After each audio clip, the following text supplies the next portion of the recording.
Lightning cracks, moves at max. It's movie night. The gang's all here, gripped with fear. More horror films, alright. From bad to worse and worse to shit, you'll beg to fucking quit. Malevolent Movies has arrived in stereo now, nowhere to hide. Hey everybody, welcome to Malevolent Movies, the podcast, episode number 28. And let me tell you something. We're about to review a movie that is not part of a competition. This isn't the fight for summer fright. This isn't the hunt for Bad October. Festicool is nowhere to be seen. But this film is as bad. And it's adults only. Yeah, I feel like this is our like jackass warning thing. Festicool's not in the room, neither is God for this one.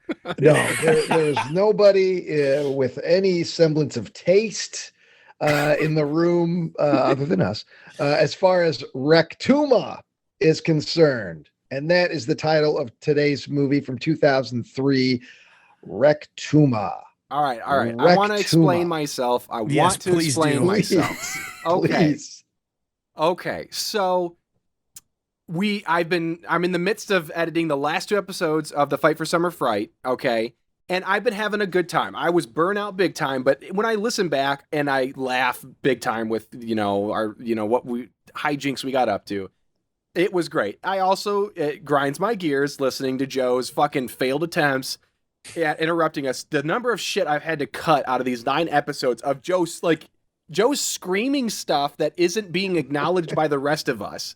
And so it's like, I have to cut it out because it's just nonsense. Like you can't hear what's actually being discussed then. And so I'm like, you know what? We're going right into the Bad October, and I want to have just a regular, an adults only, and not in a sexy way, but just like the papas and the daddies getting together with their brewski buddies, hanging out by the campfire and just chit-chatting about some old flicks. And I wanted to rub a little salt in Buckley's wound. So Joe has given me access. Joe has given me access to one of his forums where he collects his illicit films. And it has like a running... as films are added to it, you can kind of see what's on there. And all of a sudden, Rectuma just kept showing up. And of course, I'm like, well, that can't mean rectum, can it? And I dig and I'm like, okay. And so I'm like, Joe would obviously be seeing this stuff too. And I was like, okay, I got to look into this. And I was like, I have a backlog of at least 4 films that I'm desperate to show you guys for regular Malevolent movie episodes. And I was like, you know what? The guys deserve a break. Let's do something farty and fun that may have come across Joe's radar that he doesn't get to participate in, and it's full of doo-doo humor, which he loves to both that's all he regurgitates, but also he maligns it if it's not from him. And I'm like, this will be great. And I watched the trailer. There's a little bit of the bad stuff that I figured was going to be in there, which ends up being the bulk of the third act. But I'm like, there still might be some good stuff in here. And I gotta say, most of the initial reaction was positive, guys. Most of the initial reaction was positive. Whoa, Tyler, you don't have to explain yourself. I can understand the appeal of something like Rectuma. I truly can. Okay. You're amongst your peers here. Thank you. And me especially.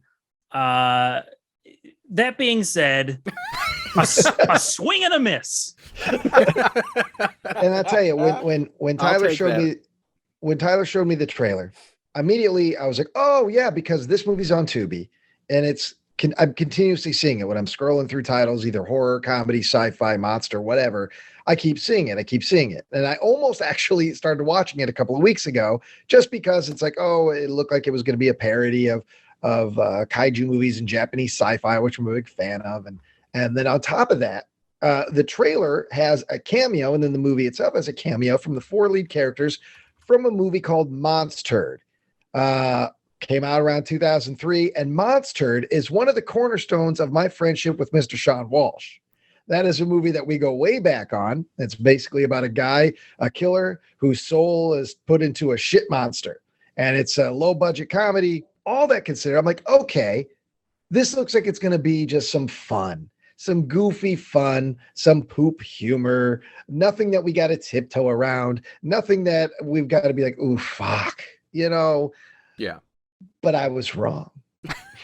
I was There's so a lot wrong. of, ooh, fuck. There's a lot. The movie kind of, as we'll see, the movie kind of gets to you at first. And you're like, oh, this is kind of funny, and it's just poo-poo funny and jokes, and then it just starts to really ramp up its need to make certain jokes. I feel like for me, this experience was like having Joe in the room. It really was, because absolutely. There's the shock and edge humor from the Get Out, but every now and again, there's a legit joke that doesn't rely on being disgusting or provocative. They're like throughout the movie, you know, but it as the day goes on, it gets further and further apart, those moments. And then by the end, you're just drowning and screaming and just disgustingness. Joe's like, just talking about Hollow Earth and 9/11 and like a lot of and I really think we need to stress when this movie was made. Yeah, I really think that informed the second half of the movie, and I'm glad that we were able to watch it over September 11th weekend. That's fun.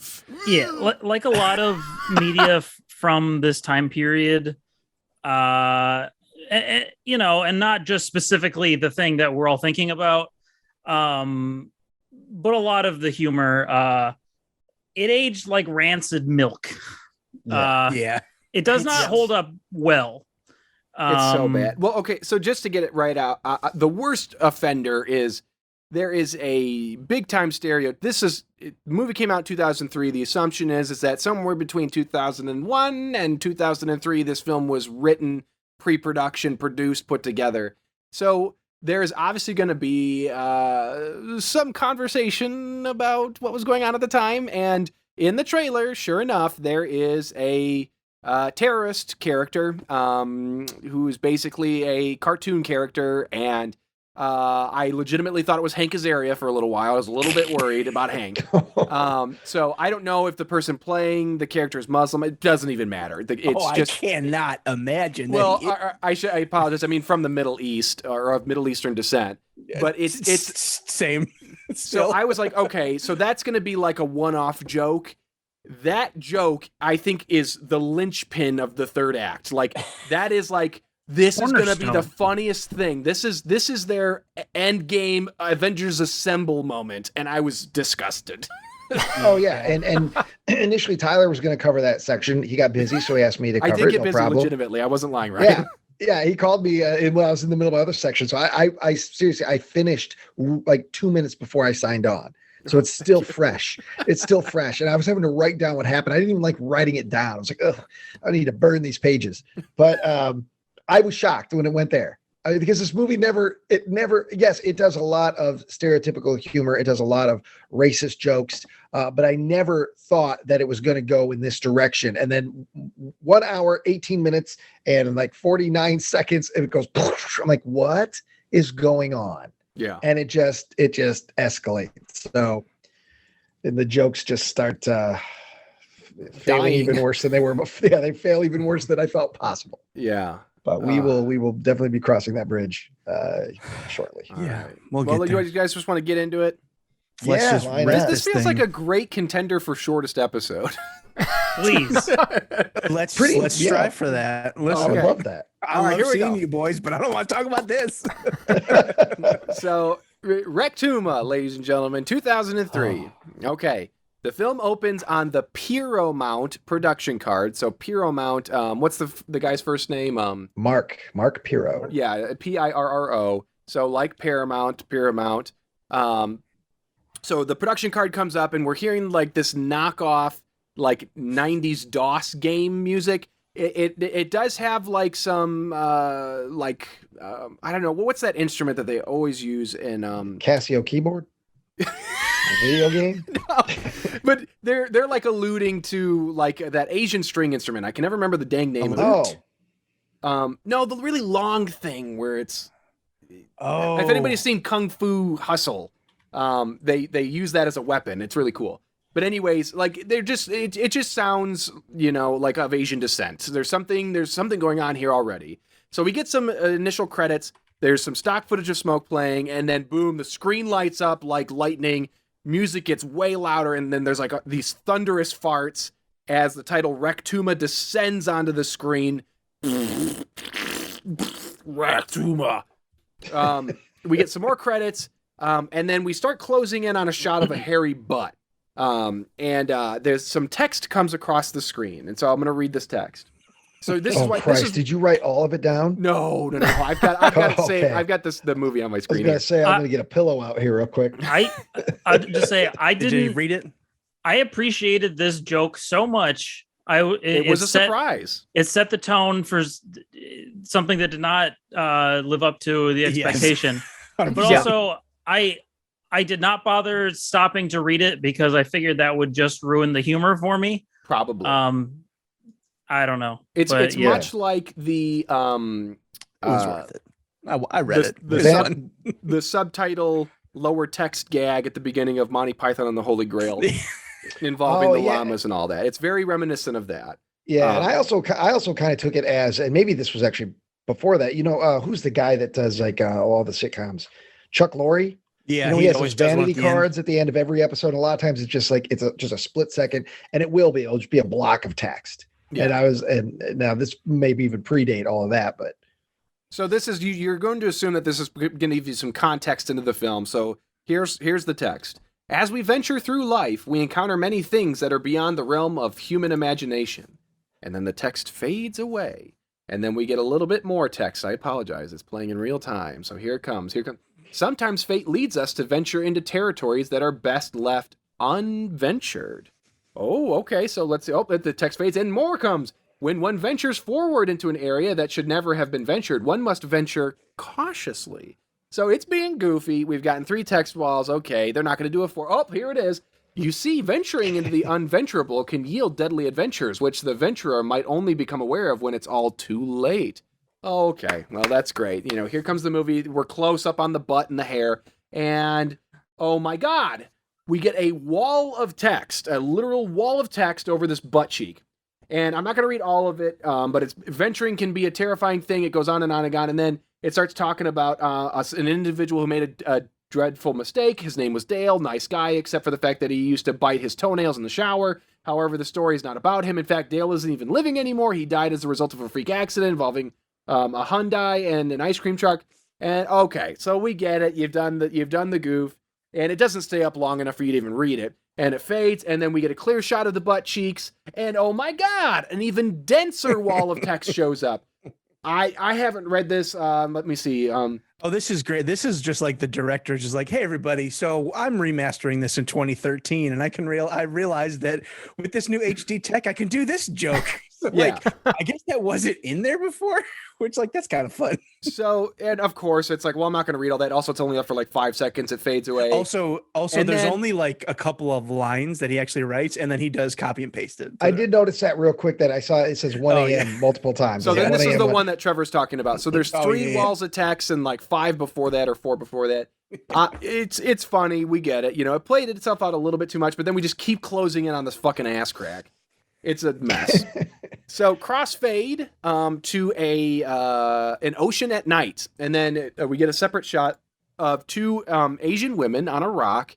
They're in red dresses that kind of look like 90s. I'm not quite sure, but they are reminiscent of the. And Ryan, please correct me if I'm wrong. The Shobijin twins. Yeah, I'm not sure how it's pronounced. That's exactly what it is. It's the twin fairy priestesses from Mothra and all the various Mothra movies, and they sing the song, Mothra's song, at least the tune. Almost, I'm sure there was a few notes changed, but it sounds very close, uncomfortably close as far as like a copyright thing.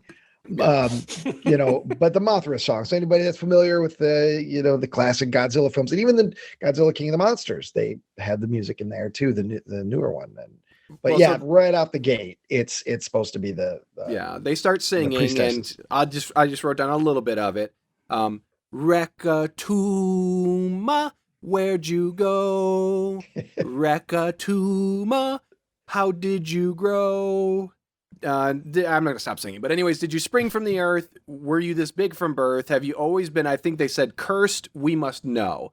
And then the song goes on in detail that the movie, or it's basically saying that the movie's about a troubled man whose ass breaks in two.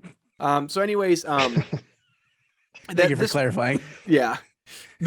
Sorry if you didn't know what a can is. The melody of the song is something that you've got to get used to because it comes back. And this is a good joke in parts. You get it quite a bit. And I'll let the person who covers that go into the detail. But there's a couple times where when they come back and sing their little contextual song, it was pretty funny.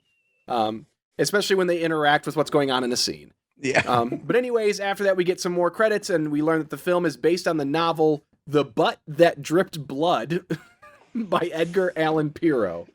So I don't know if that's actually true, but it did make me laugh. The Butt That Dripped Blood. Book club, guys. Let's go. The dorm that I think is, I don't know if there is The Dorm That Dripped Blood is a movie. Yeah.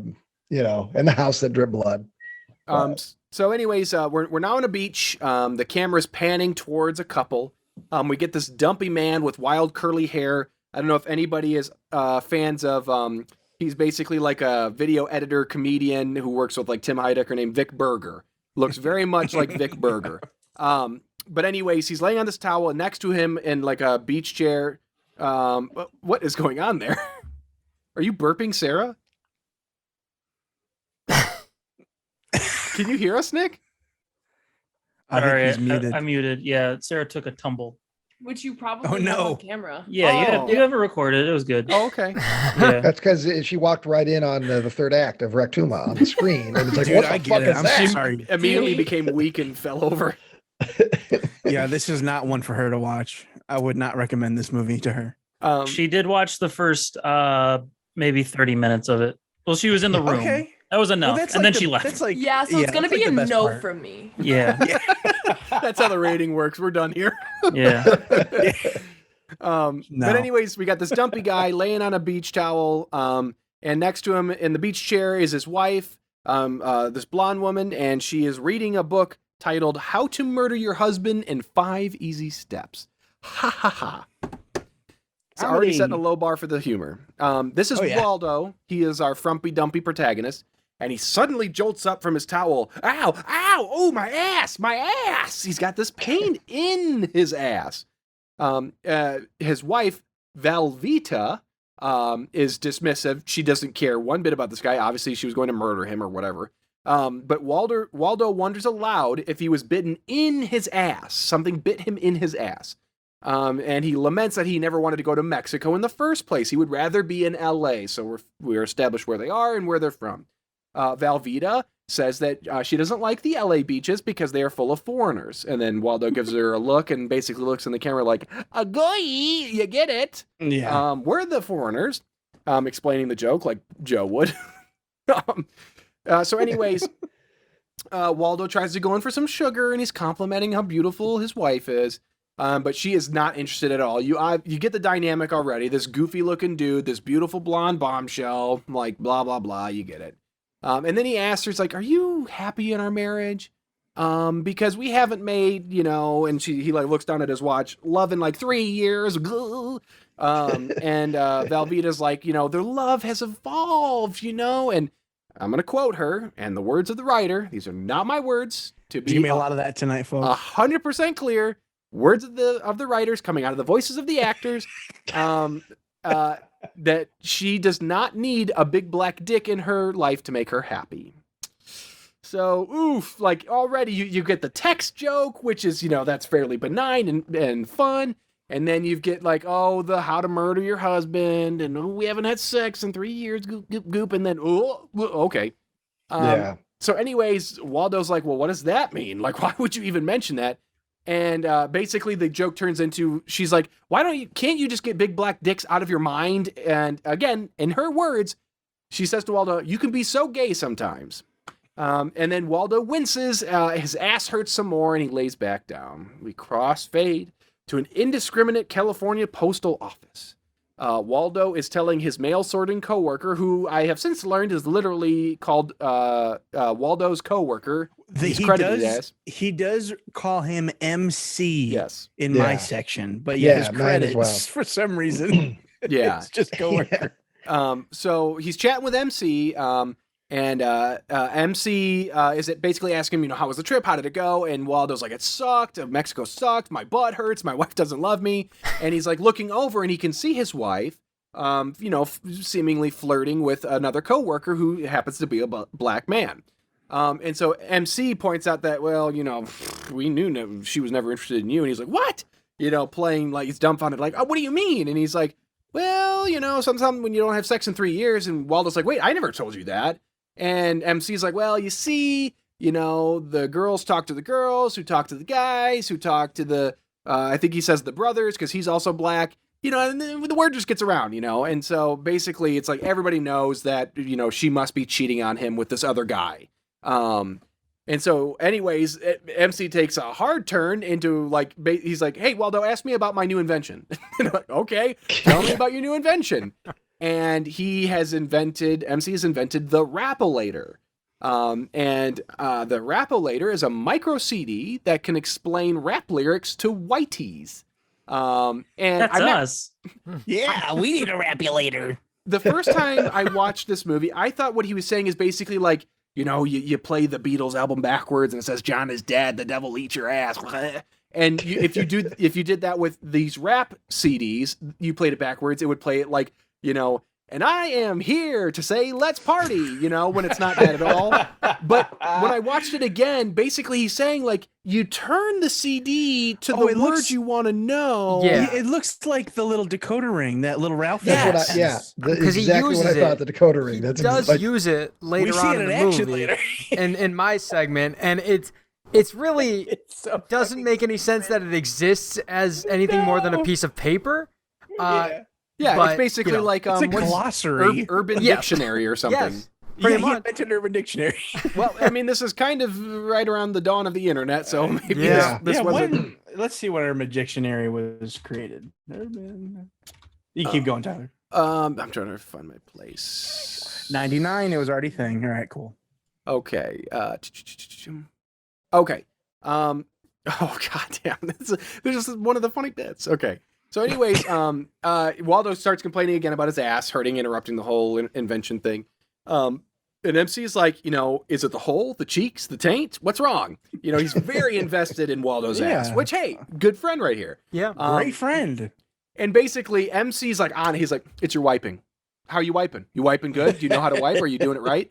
Essentially, and he's starting to describe to him. He's like, I know a lot of people out there think they know how to wipe when they really don't know how to wipe, and they're wiping like front to back or back to front. Really, you got to go diagonally. And Waldo's just not interested in any of this. And then MC's basically like, look, I'm gonna be a good friend about this. Like, I'm willing to get in there. I'm willing to get closer to see if you have any berries hanging there.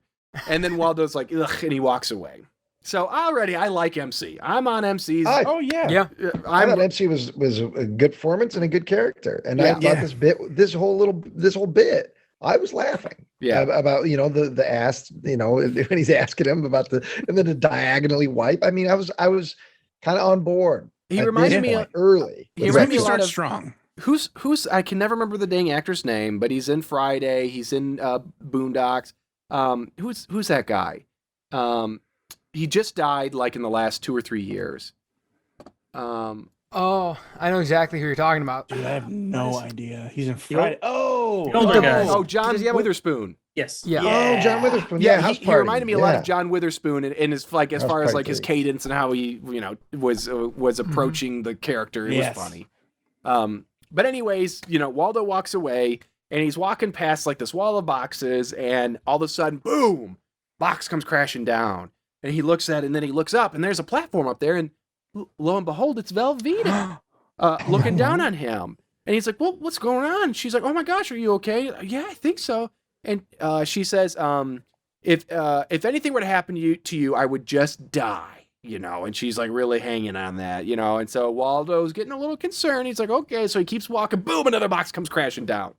And then just very awkwardly, he looks back up at her, and they're just staring at each other, and then we crossfade out of there. So I'm like, Again, and I liked that bit. I laughed at that the second, that he walks instantly. The second box almost hits him, and then they're just kind of staring at each other. I was laughing. Honestly, it could have even been the same take of her just looking down at him, and that would be even funnier if it is. And at that point, I was feeling even better about Rectuma. I said, okay, we're gonna have a good time. We're gonna have some good funny jokes here. So we crossfade out of there. Lots of crossfades in this. Lots of crossfades. Oh yeah. And we crossfade to Dr. Coldstone's office. He is a proctologist. Oh. So Waldo's getting his shit checked, literally. So Coldstone's office is lined with all of these posters. I'm going to read a couple of them to you. This begins the trend of very weirdly green screened in insert shots. And sometimes it's a character in an entire scene. You get a little bit of it here. Like there's a shot of the doctor from behind putting his coat up, clearly in front of a still photo of possibly that office or any office. It's very bizarre. But anyways, there's a character in this proctology office called Randy Rump. And he's basically just your average gentleman with an ass for a head. And he's one of the posters says, eat lots of bran, keeps your poo firm and tan. There's and 10 out of 10. He's holding a piece of shit and he's pointing at it. Randy Rump says that extra tortilla will give you diarrhea, which that got a laugh out of me. And then we start panning across the room of pictures of butts.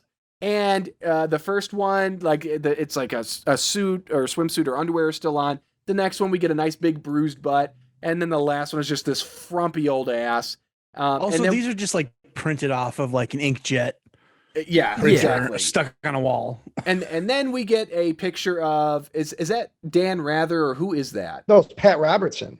Pat Robertson. Famous televangelist. Oh, yeah. Pat Robertson. So I guess we're throwing barbs at Pat Robertson. And then we pan down to another poster. Randy Rump says, butt smelling like roses, make happier noses. And the camera continues to pan to Waldo's bare naked ass. And he's just laying on an examination table. Just an unflattering white ass. Yeah. And I'll give some credit to this actor. What is his name? Bill Devlin. Devlin, right? Yeah. Okay. He goes all comedian. out. He goes all out with his ass. I mean, quite literally. Actually, there's a couple people that go all out. Actually, I didn't mind him. He had a lot of funny line readings in this. As Nick pointed out privately after I shared Rectuma with him, did he remind you of anybody that we know? In a few shots, he looked like old Nick. I honestly thought when I saw the trailer, just like Nick, if something horrible happens to him, God forbid. Let's be real. This is a glimpse into my future. Get some Are brand Sarah's fingers in your butt right now, Nick? A possible future. He's operating me like a puppet. Yeah, she didn't trip. She was going down there already. She slipped on the Vaseline. Yeah. She's 4 fingers deep right now. Oh, God. That's more than Sarah, Dr. Coldstone's ever done. Oh, hey. Okay, but anyways, Waldo's laying there, ass up, and Dr. Coldstone, he's bald. He's got like a goatee going. And this guy, looks like somebody else we know. Yeah, I thought that quite a bit. And basically, it's like he's going all in on this character. Like he is going to be the smarmiest, most disgusting, slimiest finger butt fucking dude ever. And so he rolls in on his little chair like a doctor does up to the examination table, and he lays over Waldo's butt a target, like a bullseye target with the center cut out. So you get right there over the hole, Okay. That did make me chuckle. Yeah, that was good.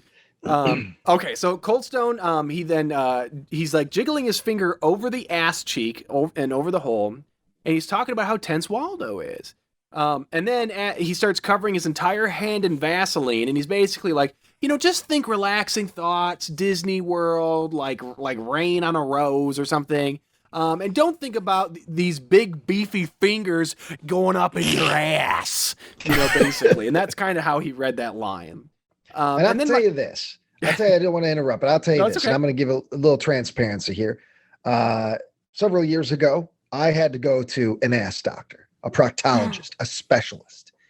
And it was not that he this guy's in the movie is a lot more intense and a lot more comedic, but the doctor I went to was asking me stupid questions to distract my brain. At the time, he was asking me about my job, about where I'm from, about the town. And as he's asking me this, it was like he was just waiting for the right moment when I started to respond, oh yeah, I work at a college. And then he went right up.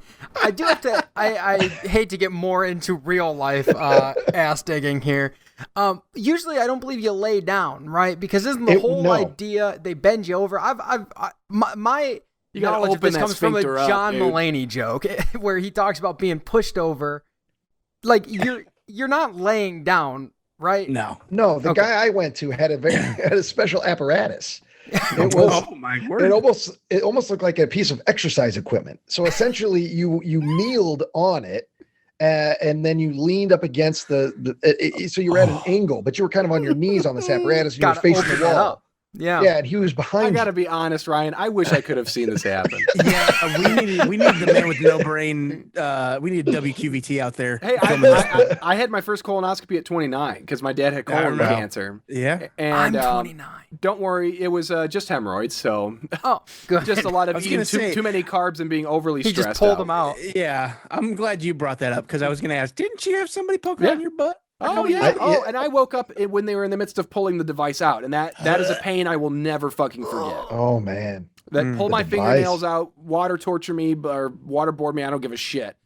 Just don't fucking stick. It was like that bit in South Park when that satellite dish comes out of Cartman's ass and goes back in. Dude, never again. I mean, I actually several times throughout my life, every like fucking 4 or 5 years, I have to go back. But anyways, okay. So Cold Stone's getting ready. He's getting ready to get in there. He's telling him to think happy thoughts. And then he's telling him about how like 99% of proctologists don't know what they're doing, so people have a bad image of them. And then he just jams his fingers up Waldo's ass. And then he's like, immediately it's like, so did you see that game last night? Did you see that game last night? Did you see that play last night? And he's basically like, he's doing this hyperbolic storytelling, and the language he's using is coinciding with how he's getting up in there. And he's basically, the baseball was going up, and Waldo's like, woo, like Hank Hill. Yeah. Bobby. Butthole. So anyways, Waldo is like, he's shouting to get his attention to like knock it off.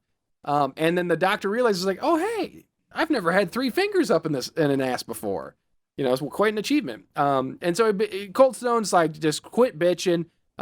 He's seen much bigger things up people's butts, like flashlights, soda bottles, French bread, French horns, small rodents, large rodents, Barbie dolls with accessories, remote controls, ketchup containers, staplers, electric razors, boxing gloves, video cassettes, and strawberry Pop-Tarts. And he starts getting really amped up about those strawberry Pop-Tarts. Anyways, Waldo interrupts. They make a few more pun and situation-based jokes. And then Cold Stone explains that the anus can stretch like a balloon, and then he just spreads Waldo's butt cheeks, and we get a shot of that in this. Oh, boy.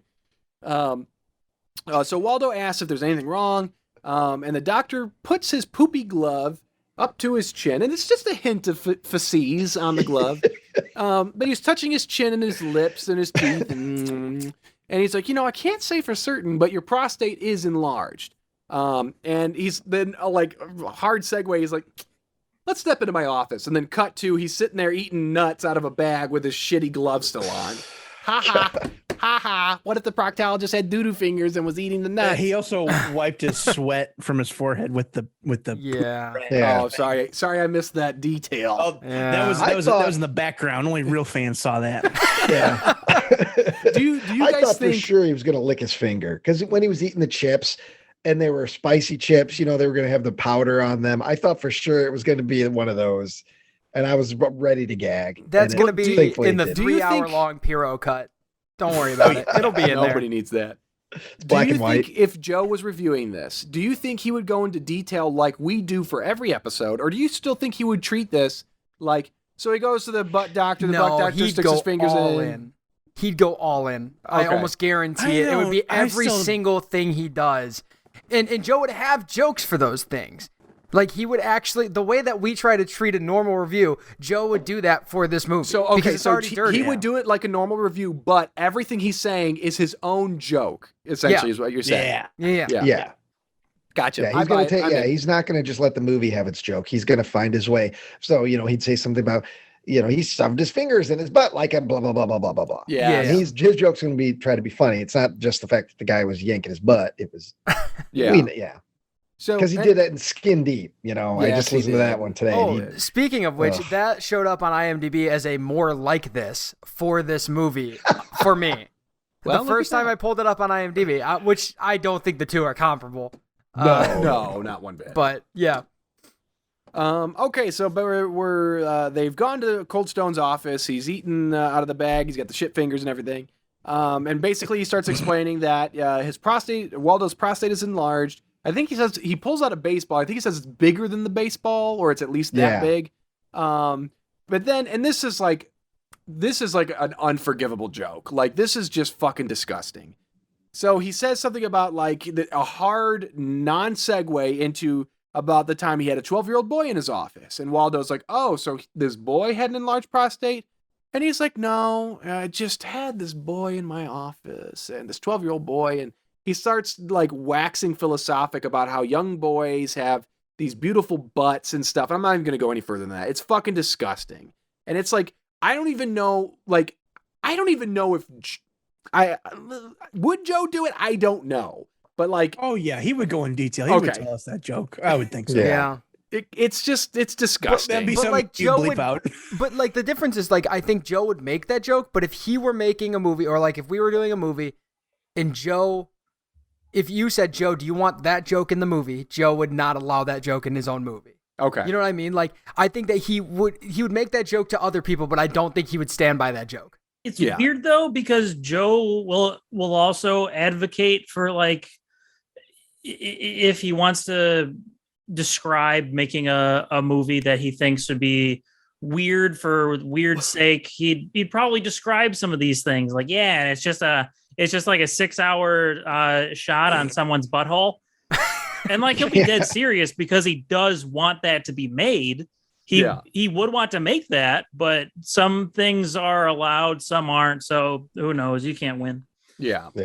But anyways, it's just a bad joke, and there's a record scratch at the end of it. So, and then the scene ends with Cold Stone telling Waldo, "Don't sweat it until we get the results back," and I'm out. Which means I am in. So we're back at work at the post office. Right? He's post office. Okay. He continues to defend his ass wiping. He says, "There's nothing wrong with the way I wipe my ass." He yells. This is after MC asks him, "So he asks, so you're wiping your ass wrong or something?" I forget exactly what he says. But he yells out, "There's nothing wrong with the way I wipe my ass." And Val just, of course, happens to walk by and is disgusted. Then in walks Johnny Pex, who I think is the guy she was flirting with in the previous scene. Yes. And he starts flirting with Val, saying, I need to speak to you about a load that's coming in. Now, I've got to say, MC is the much better actor of the coworker group. But the fact that the actor who does Johnny is terrible made me like that even more. Yes. Like, I was consistently laughing when he was in the room because he just, especially there's a part in a bedroom where he gets very uncomfortable with something on his person. I'm like, what are you doing? Like, that was funny. I like that. Yeah. So Val and Johnny Pex leave. MC starts like doing this.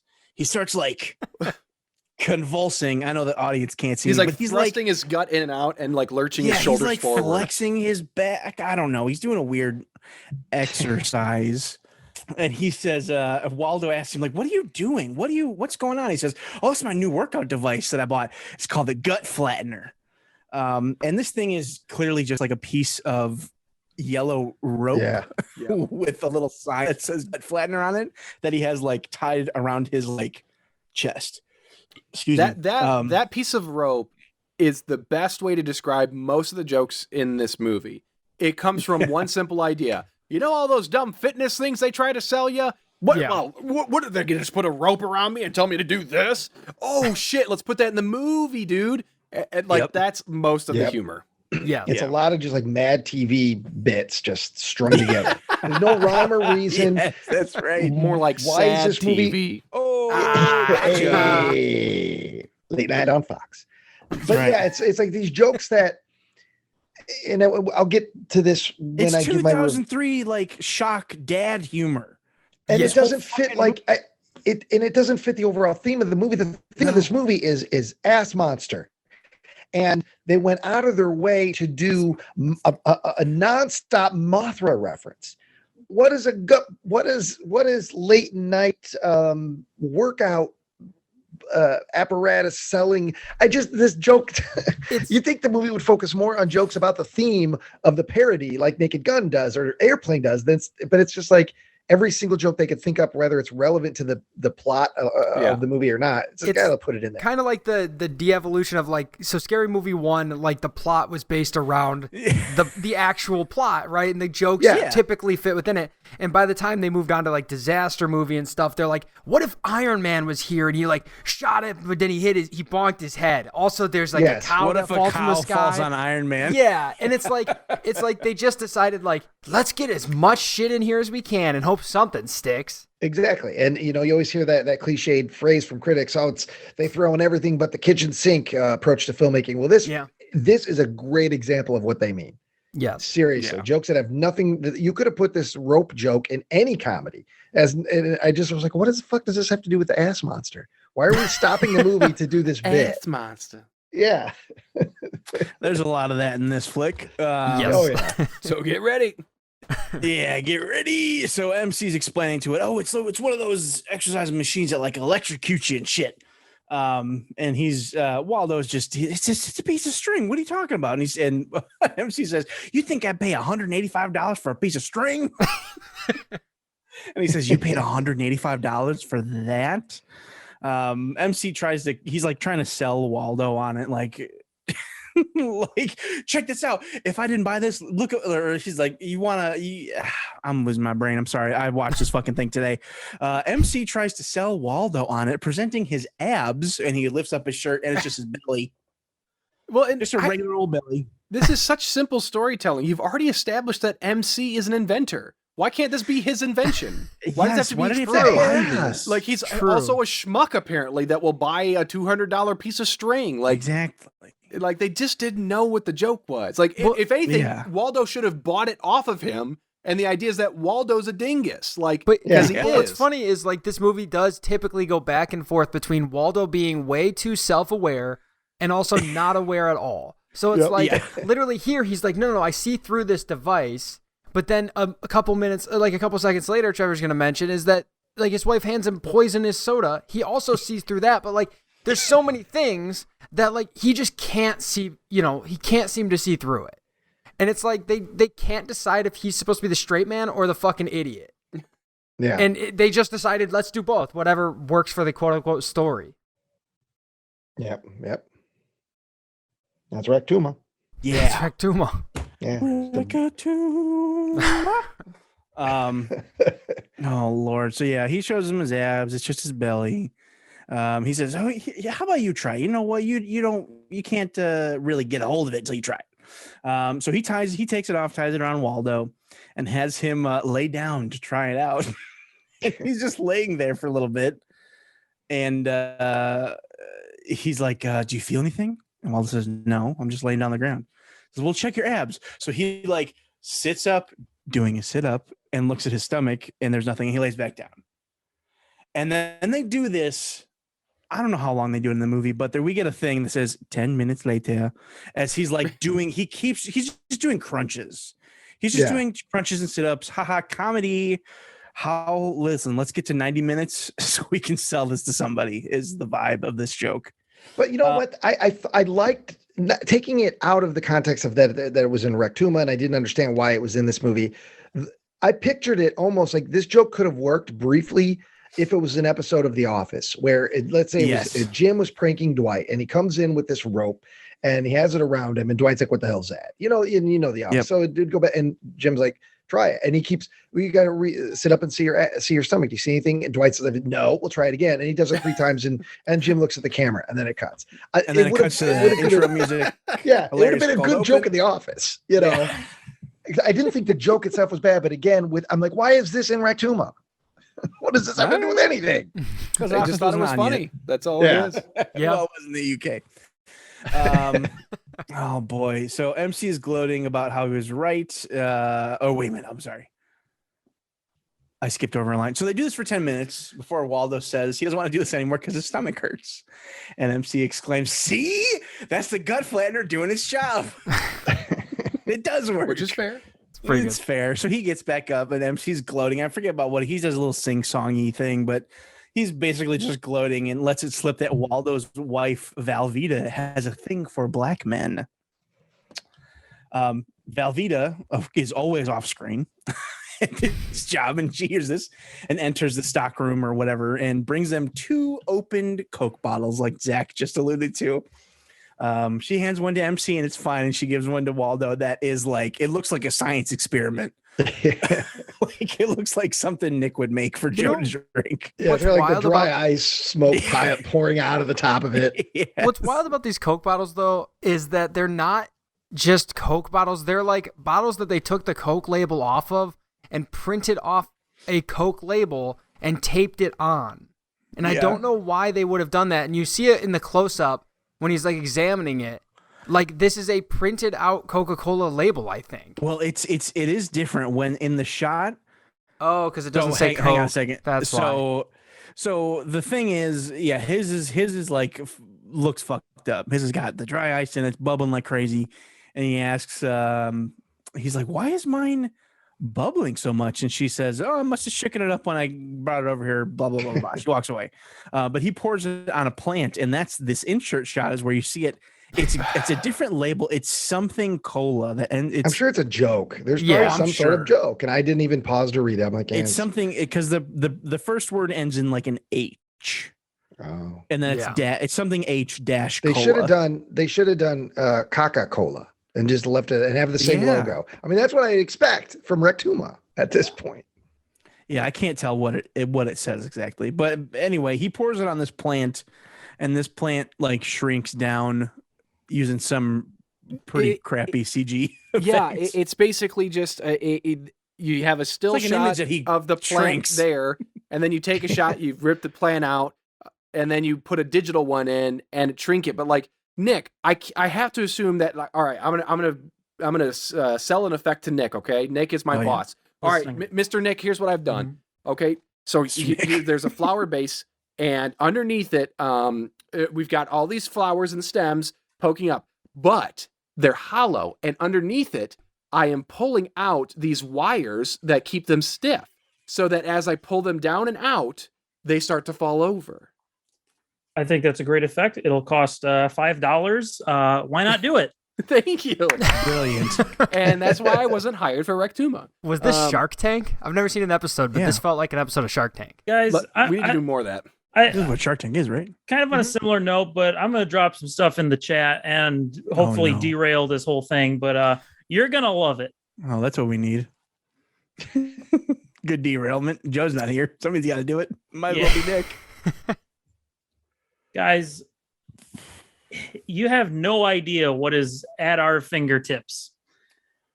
Oh, no. Oh my God, the original ass from Rectuma. So if you go to the Paramount, if you go to Paramount.com, you can buy almost every prop ever made from any Paramount film. Spoiler alert, can we buy Scroton or whatever it is? Yes. Yep. Oh, for $800. Tyler, look away. Sorry, it's taking a second to load. Tyler, open that pocketbook, bro. Come on. Because I know Tyler's like, well, I can. No, Tyler. I just see him pitching this to Lisa. Now listen, Lisa. Yeah, where's Lisa, baby? Lisa's number about big fake ass. It's an emergency. Get down there. I like that the hair is still on there. Yeah. Tyler's contemplating dropping $1,500 on a prop from one of the worst movies we watched. Dude, I could make this. Those are 2 styrofoam. Or not styrofoam, whatever. What's that material?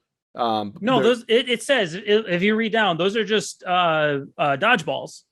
Oh God, they're literally just dodgeballs. No, I just dropped the entire catalog for us to browse. No. Great stuff in there. What the fuck is that? Adam's rib from the God Complex. This looks like a fucking boomerang with some like red paint smeared on it. $250. It's selling for. Guys, if it's a racket. Ooh. I mean, obviously he has. We could No one has taken the bait yet. Exposed. Is there anything from Monster? Did he work on Monster? Because I know he's in the movie, and his friends from Monster show up in this one. Let me see. I don't need to see if there is because we'll do this research for you. Don't worry about it. You can get the Ass Plugger 2000 from Rectuma. You can get this like having that on the wall. What a conversation piece. You can get the little Rectuma that they make, like with the eyes. Yeah, the pseudo Rectuma. You can buy Scroton. Oh, it's $800 for a steal. You can get the rap-ellator.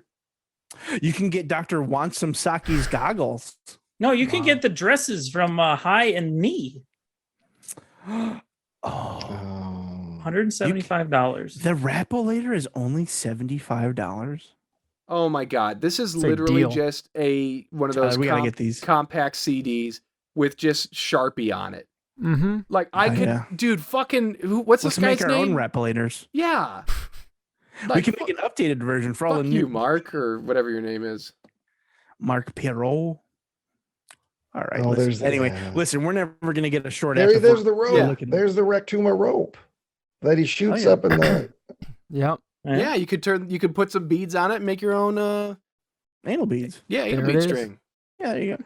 Who needs Joe? We're gross. Oh, there's the actual. There it is. There's the rap-ellator. Maybe somebody just said that. Oh yeah. I can't use my eyes and ears at the same time. Ryan is just all in on this monster paraphernalia. Well, it doesn't look like he worked on that enough to have that, but I just mean because that's such a ridiculous, like I said, Sean and I. Anyway, so we go back to what's his name, Coldstone. Yeah. We go back to the creamery, and Waldo asks him because he's got his results back from his test. Waldo asks him if it's bad, and the doctor, because you can't just give him a fucking yes or no answer in this movie. The doctor says it depends on what kind of bad you mean. There's bad like not good, or there's the bad like black folks say that actually means good, like, and then drop in some shitty cheerleader camp style rap music backdrop here. That's badass. Shake my booty, kiss my ass, cause it's your duty. So he does a rip rap for some fucking reason. And then he wishes that there was a device that could teach him to speak black properly. I don't think that's how we're supposed to say that anymore. I don't believe it is either. But like Tyler said, I am reciting the script. Please do not come from me. Yeah. Waldo looks to the camera. He does a Jim face at the camera, comedy. And he asks, which version is it? And he says, not the black one. So it's bad. Cream Cheese asks if he has if he's ever heard of the Mexican butt-humping bullfrog. Oh, I apologize. I don't know if you've addressed this. What the fuck is going on with Waldo's ISO? I don't know. He's not there. That's what happened. He's not there. Yeah, I thought this was a green screen situation, but then there's a shot later where he clearly is there. They probably had to reshoot. Yeah, they had to do a reshoot later, and they couldn't get wherever that location was. Fucked up because later on. I mean, that happens later on with the some shit with the Igor character, the Wanger character. Yes. At the end, they're all standing in a room, and he's like blurry. He's just like in there. Looks like a hologram. Waldo is in a room where the background is completely blurry and there's like a halo of like diffused light around him. Yeah. Yeah, they shot him in a closet somewhere and dropped him in. So yeah, have you ever heard of the Mexican butt-humping bullfrog? Basically, and we get a whole story, they talk a bunch, but basically when he was down in Mexico, a Mexican butt-humping bullfrog bounced on his booty. Basically, essentially, as they say, it raped him and injected his prostate with poisonous frog cum, and now his butt is weird. So I don't understand. In a sense, that's what happens. In the flashback, we see the frog going in and in and in and in. Yeah. But like, are we to assume that when we first see him on the beach and he goes, "Ow, my butt," was that the moment? I guess. Yeah. Like that would make sense. It doesn't add up. Either it happened in that moment or that was the moment that he started to feel the infection. Like, I don't know how long their vacation was. That could have been the third day and they were just hanging out on the beach, and it might have happened the day before. But that is the moment where he first feels, at the very least, it's the moment where he first feels the effects of his now infected prostate. Okay. I can buy into that. But it might have happened at that moment. It might be a very small, very fast bullfrog. Could be. I'm not familiar with the species. Yeah, I don't know much about bullfrogs myself. But anyway, Waldo asks how long he's got, and we get an extended bit about how he may have 6 months, but more like 4 weeks. But probably more like 3 days. It's a whole bit. This is another thing of like, do you really want me to type this whole comedy shtick out, or can we just give you the gist of it? Because I'm not getting that. Just the gist. He just does this thing where he keeps making the time go down. He's like, well, you have 4 months. Well, actually 3 months. Well, if I was a betting man, I'd say 4 weeks, but I'm not a betting man, so I'll say 3 weeks. And then and he basically breaks it down to, by the very end of the bit, as Waldo's leaving, he thinks he might have up to at most 3 hours left to live. Yeah. And then he does that. They actually steal a joke. You know, even though Joe Buckley situation, they do a Joe Buckley. They gotcha, but and the doctor Cold Stone says it's like that old joke where the doctor says you have 3 months to live until the guy doesn't pay him, and he gives him another 3 months. Hey, so basically, just took that joke and did it, and then said, "Hey, remember that joke?" Time to bring fucking Mark Pirro to Man with No Brain trial. Oh yeah, well we got a lot of charges against Mark Pirro in the comedy court. Yeah, that's gonna be a whole season of the Man with No Brain, a whole arc or it's its own new channel. It's its own channel at this point. Whole channel, yeah. Man with no taste. Got him. But yeah, so anyway, he has a couple of hours, unless what's that? Unless he goes to see, and I'm quoting here, a Japanese scientist from Japan, very authentic, whose name is Wansum Saki. He can perform a risky procedure that could save Waldo's butt.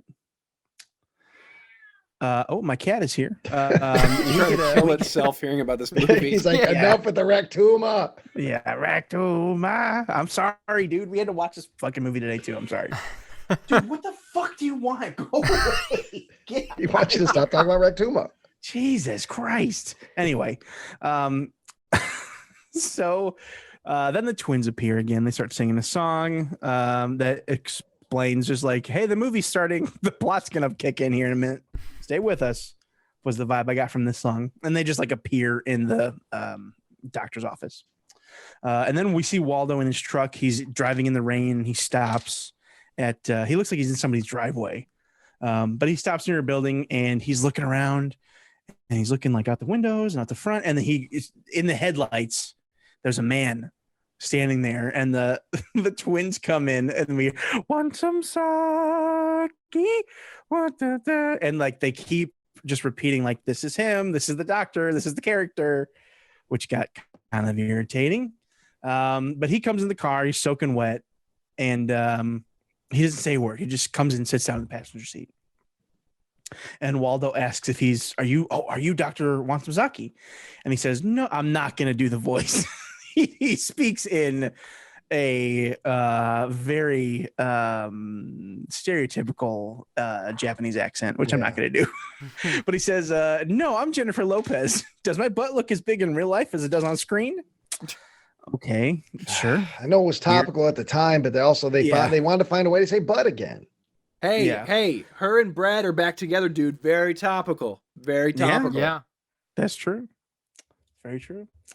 Did I just defeat Ryan? What the fuck? No, because I was trying to. Did you say Brad or Ben? That's all. I don't know. I meant Ben Affleck. Ben Affleck. Yeah. Sorry if I said something else. I'm trying to hearing things. Brad Ben Flap. Yeah, he got with the Brad Ben Flap. I with J remember High that name. I want that to come back. They made another Giggly. J High, G High. Giggly 2 with Brad Ben Flap. Still giggling. Still giggling. Is Justin Bartha still in it? remember when he was the? Never mind. Oh boy. Wansam was being sarcastic. It's a joke, I guess. Even though he's so young, Saki can help Waldo, even though he thinks it's weird. The doctor assures him it's all good. I'm just going to Joe Buckley mode because not a whole lot happens here. Wansam says, so you think I'm some creep who meets people in the middle of the night for secret blowjobs? Well, I don't want my time wasted, so start blowing, bitch, as he's like undoing his pants. Comedy? ? I don't know. Well, it's funny for somebody. I mean, a lot of people that bought this in 2003 probably having a hoot watching this flick. Yeah. I imagine a lot of college dropouts enjoyed this. Yeah. Yeah. You guys did not read up on the Paramount website about the storied history of this film and its reception. Fuck you and this website, Nick. Yeah. I hate when Nick has enough time to do research. I like Nick when he's just like freshly back from work, like, oh God, or like when we call him and he's in a fucking Walmart. Yeah. That's my favorite Nick appearances, I think. I wish I was at Nick for this movie. Oh, I got to get back to it, but there's a whole history of Rectuma on there. Hold on. And we can cut this out.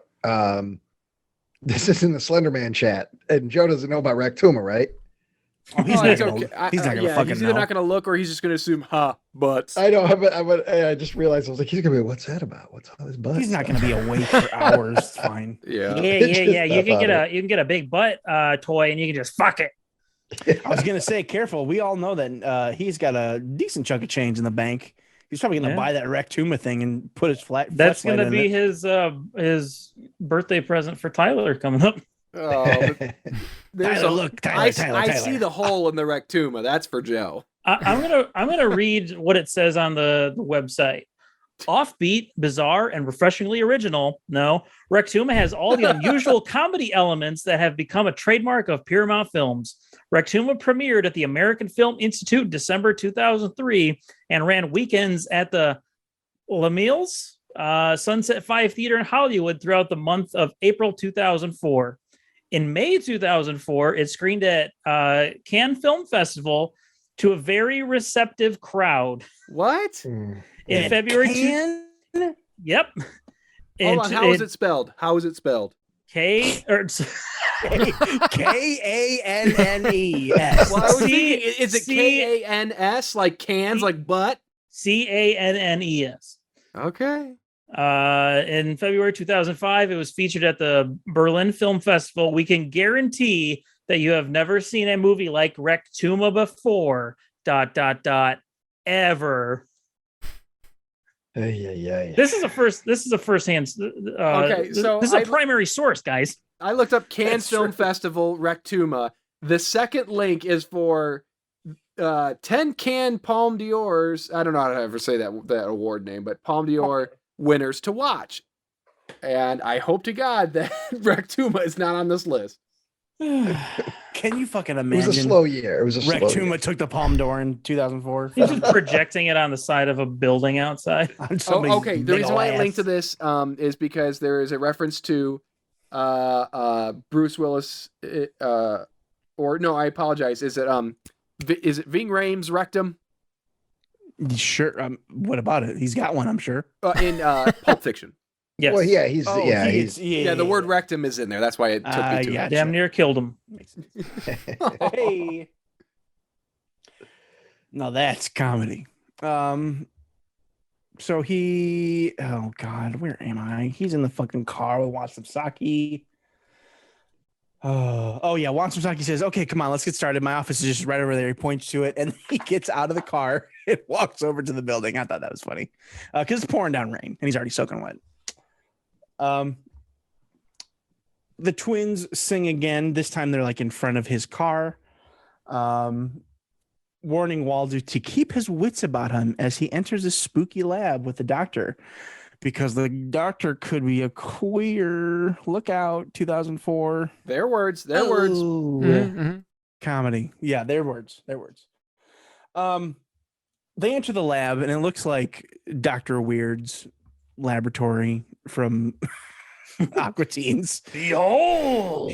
Well, it's all fake, isn't it? It to me, it looked like 16. Butthole! Make it big. It's all green screen. It looks like with maybe a few props here and there, but because I got the vibe that it seemed like the background of a very, very low, but almost like a Benevolent Buckley show, a very low budget, late night. It gets out to maybe 3 counties.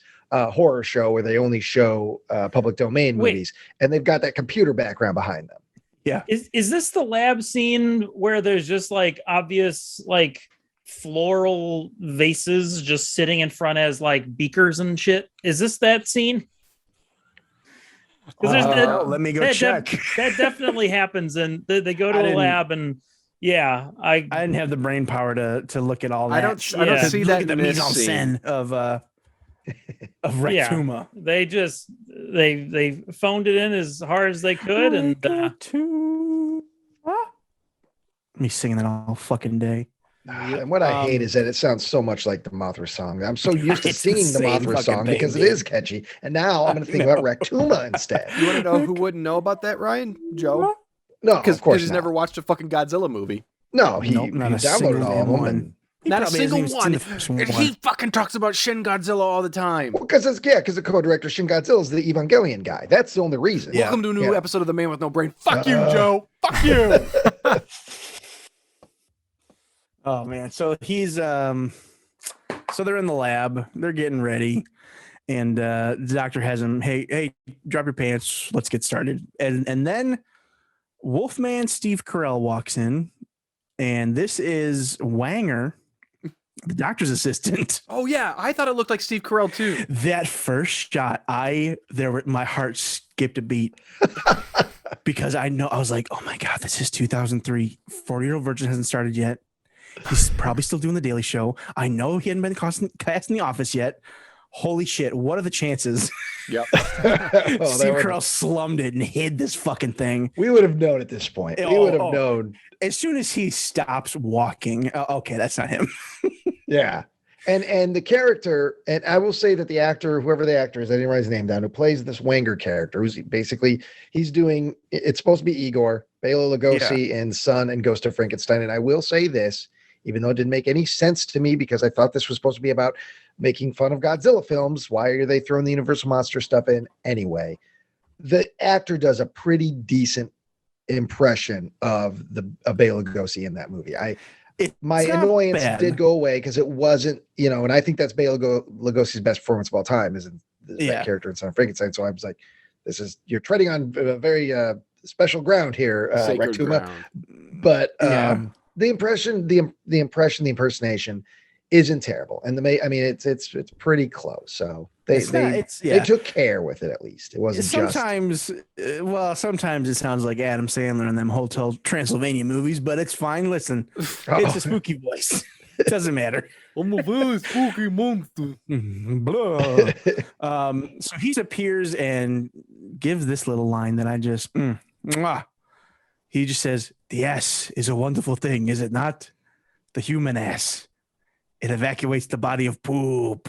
It affords us a storage facility for fat, and it is there to be squeezed when we are feeling frisky." And the doctor introduces, it's my assistant Wanger. He says, ass backwards is sa, which is the sound we make when it is being caressed. And the word buttock is Swahili for soft and cushy push pillow. This is the kind of stuff I like. This is funny. I'm watching this scene back, and I just realized there's a couple of shots of a close-up of Waldo where it's just the blue screen. There's nothing in the background. It's just the blue screen. I didn't notice that the first time. Yeah, there's a lot of that crap. Not enough time. There's not enough time. Yeah, it doesn't matter. They had a release date they had to make. They get those Christmas dollars. That's right. Christmas. This is a Christmas movie. That's right. Yeah. Oh, fuck off. Waldo says to the doctor, I think, you know what? I think I'd be more comfortable without him in the room. But it turns out, Waldo is needed to assist with the procedure. So he stays. Wanger is needed to assist in the procedure for Waldo. Waldo takes down his pants and Wanger says, "It looks like two fat little boys standing shirtless beside each other in gym class." And Waldo tries to back out of the procedure altogether, but Watsamsaki says, no, get on the table. I don't want to waste my time. Yada, yada, yada. We get another very short snippet of a song just like about the procedure. Not a ton happens. We get a shot of like the outside and it's a dark and stormy night. There's lightning, if I remember correctly. The doctor says, oh, you have a lot of tension in your life, as he's looking at his ass. Mm-hmm. And Waldo says, "You can tell that?" That got me. That's pretty funny. He says, "Oh yeah, absolutely. If your eyes are the windows to the soul, then the ass is the tunnel to the soul." So after a quick examination, Dr. Watsamsaki decides to use treatment 16 to assist Waldo. Treatment 16 is when they stick nuclear shrinking rods into his prostate to get rid of the Mexican staring frogs of southern Sri Lanka's poison, whatever it's called. What is it? Butt-humping bullfrog. That's right. To get rid of the poison that he injected into him. This is Wanger's job for some reason. So Wanger gets these little glowing green rods and shoves them in his ass, shoves them in Waldo's ass. And we don't see the actual procedure. We kind of cut away, or maybe actually probably fade away. But we see him when he's leaving. He's like walking real slow out the door. And apparently they broke one of them in his ass. But we assume it's a success. I don't think they ever really say, but we assume it's a success. And he goes home. While he's leaving, it's a very long, drawn out shot of him like waddling out. While he's leaving, the doctor reminds him that he needs to do 2 saltwater enemas a day to flush the toxins out of his butt. It's very important for later in the movie. Actually, not a joke. Just important for everyday life. Everybody get out there, chuck some salt water up your ass. Every day sailing. In the morning, and then again before bed. So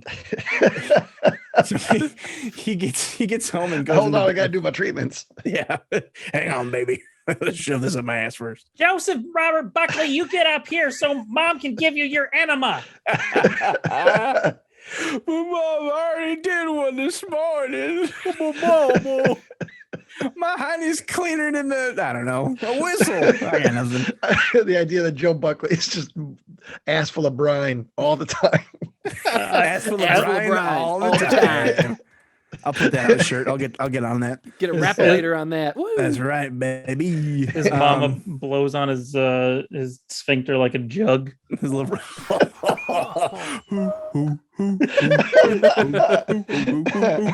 the Buckleys get together, they have like it looks like a special stage where they're going to sit down and play instruments, but really they just go upside down into a hole so their booties are out. And then old whatever the Warren of the Buckleys is. They got a spanker, they got a blower, they got I can't wait feet for the tickler. Christmas concert. And they're just letting off little toots. Tyler, okay, if you're feeling like you don't have anything to do because you got so much free time, I want you to compose what the Buckley family asshole song sounds like. This is honestly, I would pay Billy to do this, our sound guy, because really you just need to get one long string instrument like an upright bass, like boom boom boom boom boom, and then you get the jugs, and then you get like some slappy booties. That's really it. But I also want a video. I want to animate it. I want to see something too. Trevor, I want to see some Buckleys. Get onto it. Don't worry. I got it. As soon as I get that track from Billy, it's off to the races. Okay. Animation races. So he gets home. Waldo's got a butt full of radiation. He climbs into bed with Valvita. She asks how it went, but he doesn't want to talk about it. I understand. Understandable. As he's getting into bed, kind of getting situated, he finds a gun under her pillow, and he's like, "What is this?" And she just says, "Gun." That did get a laugh out of me. Yeah, that was pretty. It's not a gun; it's just gun. Gun. And he's like, well, why do you have a gun under your pillow? And then she blows up at him. Why have you been interrogating me since Mexico? Why do you keep a razor in the bathroom? And he just says, to shave. And she says he's sick of his smart aleck answers. She's like, whatever, I'm tired. Good night, Waldo. I'll shoot you in the morning. And he says, huh? I said, good night, Waldo. I'll see you in the morning. Oh, okay. Every now and again, they get a good goof in there. That's one of the frustrating things about it's a shame, really. That's the thing that I hate about this movie. You know what? I wouldn't feel bad stealing those jokes. I'll take them. Well, they have a listen, nobody's going to watch Rectuma. Yeah. Yeah, and something good. Well, something better, at least. Ass barf. But that's it for me. That's it. Ass the movie. Now, I will say this. This is a fun fact for the audience. They know that we're filmmakers and we make our little goofy stuff. But prior to the making of Butcher the Bakers, I was heavily invested in the concept of playing a movie that involves some scatological humor, extreme scatological humor, but to be played straight. Like not like the joke isn't, oh, somebody poops, point at the poop. It's just, there's the poop. It just happens. Yeah. And this movie made me realize I never want to do that. I never want to do that. I learned a valuable life lesson from Rectuma. I will never lament the loss of ill. No. Hey, that's how you meant the love of your life. That is true. That's that is true. I'll never forget it. The rectum of my life. Watching Tyler. Jesus, cut that out. I don't need to hear that. One of the great, pretty quick here. One of the great pleasures of that entire process was when we actually shot some promo, a promo for the movie, and watching Tyler, who, we had no idea that he and Lisa would become a thing and become lovers and life mates. But watching him very politely, she's my direct Dr. her Goldstone. to very politely direct her to raise her ass a little higher so it matched with the poop gun that was going to be shot. He said, could you just raise your back end just a little, your back end. Yeah, it was I remember loving it. So how considerate of you. Look at that. Stuck with you. Now look at you. You guys don't know. Because I was like, it's awkward. I mean, it was an awkward moment for to have to direct somebody you didn't even really know that well at that point to lift their ass to make fake poop. How far we've come. Yeah, look at that. What a wild ride. Look, I'm ready to abandon Rectuma entirely to just talk about other better memories. Yeah. We are an hour and 20 minutes into this recording. Well, Christ, we got nachos downstairs. Go get them. Eat them on the fucking show. Who gives a shit? Yeah. It's Rectuma. I'm waiting for them to be delivered. Oh my Lord. Sarah. All right. Here we go. We're going to race. Here we go. All right. So we cut to MC and Waldo. They are working at the post office. They're talking about the gun thing that happened the night before. MC is kind of talking about, hey, people got to protect themselves. There's a lot of riffraff out there. It's at that moment Velveeta shows up and she hands Waldo a manila envelope that was I knew it immediately. Yeah, that was just delivered for him with no return address. That's odd. And she walks off. Well, Waldo has a hard time opening the manila envelope. And he also farts.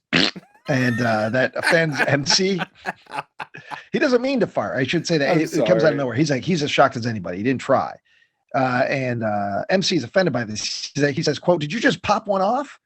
And he says, yeah. And it continues to happen to the point where Waldo says, I should probably go use the restroom. MC says, that's a good idea. I will tear the envelope open for you because you have weak fingers. And he does indeed tear open the manila envelope, and a puff of powdery substance pops out into his face. Music stinger. And I just realized. Anthrax. Yeah. And so we don't see MC again, do we? No, he's dead. He's dead. I just now realized he probably did die from that. Yeah. Because this is writing it down. I wasn't thinking about it. There was those anthrax attacks after 9/11. So I'm assuming that's what they were referencing. Yeah. Topical. Mm-hmm. Yeah. Well, too bad. Yeah, because he doesn't, we never see him, he's never brought up again, is he? Oh, there are so many characters. I would have gladly traded almost all of the characters at the end of the movie for more MC. Well, but the thing is, so he's not brought up, but Waldo ends up with his, whatever it's called, the little disc thing. Rap-ellator. The rap-ellator. He ends up with that, which Maybe they cut it for time. They're like, we got to get this under an hour and 36 minutes. We can't have him find him There's dead. a whole funeral scene. Yeah. I don't know. It was left for him in his will. Yeah, there's something there, but they were like, fuck it, who cares? Then again, it's Rectuma, so who cares? Yeah. All right, cut to the bathroom. Waldo, holding his ass, runs in and enters a stall that is already occupied. The guy in the stall does his midnight cowboy bit. I'm pooping here. Hey, I'm pooping here. I'm pooping here. Hey, which I kind of laughed at and I hated that I did. Why didn't he try the other stall? There's another stall. I don't get it. I mean, I get it. It's because they wanted to make a poo-poo joke, but... Well, when we were watching, Lisa's like, well, it is technically a handicap stall. And this... Very thoughtful. So, yeah, I wrote down, instead of going to the other stall, he just goes to one of the sinks and pulls down his pants because he's going to shit in the sink. He's going to shit in that sink.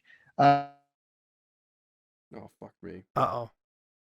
Let's just not tell him. Let's just not tell him he's gone and just let him keep let it keep rolling, yeah. All we're losing is poop humor anyway. This time they are in a urinal. I honestly didn't write down what they sing. Okay, but actually, Ryan, the joke was you cut out and we said, fuck it, let's just let him keep talking. So we don't, but this joke is funny. That joke is funny. Yeah, there's the priestess are in the urinal and their song is cut short and literally drowned out when a guy begins using the urinal. Dude, fucking Lisa lost it at this. She fucking, this is the funniest thing to her. And I figured she'd be offended because it's just women getting pissed. Yeah, I was grossed out by it. I was like, ooh, because they're gurgling. I mean, they're being, they're still trying to sing as the urine, Yeah. Anyway, at this point in the movie, not just because of that joke, but at this kind of just general point in the movie is when I started to dislike Rectuma. I started getting maybe it's correlated. It was because I was also not really having to pay attention, write everything down. But I was really at this point being like, oof, I'm out. This is already tasteless. Yeah, and it just wasn't. It's not the Anthrax humor. That's when you realized it's not the Asian naming. It's the peeing on two women. No, I said it wasn't. No, it wasn't right. that. But it was just this in general. Yeah. Maybe it was because it was almost 30. How many minutes was it in the movie? It was exactly a half hour in the movie. I didn't want any more of it. I was just like, oh, this world. I'm tired of this world. I'm tired of these faces. But we cut to Dr. Wansamsaki's house. Waldo then tells the doctor, hey, look, my ass is green. And he and Wanger, who's been lying on the couch with his Igor horn, he does a little bit back and forth with the doctor where they're saying, well, what shade of green? Is it pea green? Is it booger green? And is it Lauren green, the guy from Bonanza? And they just do this back and forth. The doctor then asks, well, where did you get the salt water from for those enemas I told you to do? And Waldo says, oh, I thought those I thought those enemas were stupid, so I haven't been doing them, which shocked the doctor and Wanger. The doctor then says, well, of course your ass is changing color. You haven't been doing the enemas. Therefore, you haven't neutralized the radiation dose you got from the nuclear rod. And they do this, oh my God, a bit back and forth. Waldo then says, well, fine, I'll start the enemas. But the doctor says, no, now it's too late. Your molecules are already in an unstable state of flux. And he also goes on to say, don't put anything up your ass. If you put anything up your ass, you will change the pH balance, which could be disastrous. Do not put anything up your ass. Stressed this. Waldo then arrives back at work, and as soon as he does, he catches Velveeta making out with Johnny Pex, one of their coworkers. Velveeta claims that I was just helping Johnny get something out of his teeth. Johnny and Velveeta then argue in front of Waldo about their affair. Johnny says he's tired of sneaking around. Velveeta reminds him about Waldo's insurance money. Johnny says, hey, I'm a supervisor. I don't need Waldo's life insurance. Their back and forth is then interrupted by Waldo's uncontrollable flatulence. He's just standing there farting. What I like about that whole bit, though, is he's a supervisor at the Postal Service. I'm not thinking he's bringing home $70,000, all right? But to him, it isn't about the money. What's his name? Johnny Pex. I don't know if he's ever called that. Johnny but that's Pex what he's is going to take care of his girl. And you know what? I think she buys in because they give it up. And so Johnny Pex is good enough, guys, just so you know. And that's the end of my thoughts on that. Yeah, that's it. Okay, all right. So then Waldo asks Velveeta if she still loves him. And she prattles off various humorous responses. He's got a Willy Wonka face, and he's boring, and he does nothing for her sexually. And Johnny is just more understanding and sensitive, and he's quote, hung like a baby rhino. Johnny then says, I got that from my mom. Waldo then farts again and runs out. Waldo then drives home as the little twins sing about his marital strife, and the song ends with saying they must die. They continue to sing as we see Waldo sleeping in his bed, continuously farting. The sound effects of the fart begin to take on a very beastly growl. They sound like they're coming alive. And then the twins start singing Rectuma, you have arrived.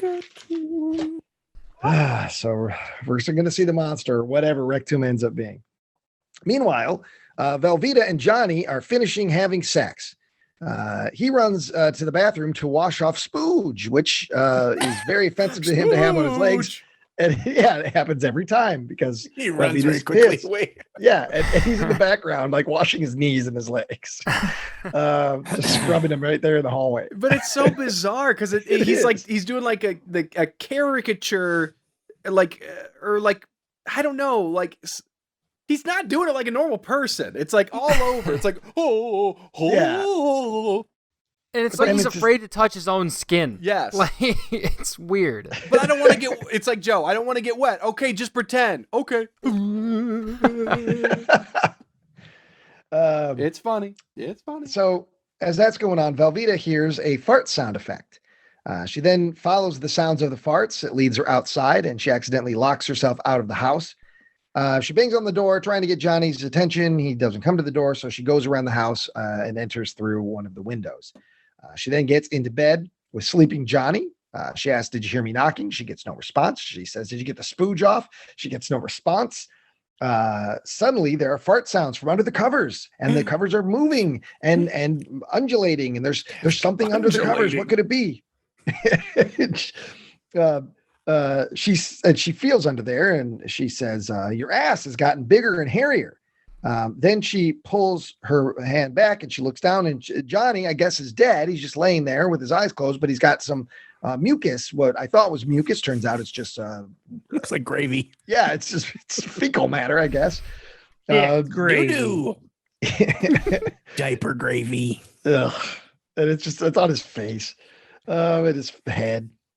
Johnny's, I guess, dead. So whatever's under the covers then attacks her, and we only see the point of view of the monster.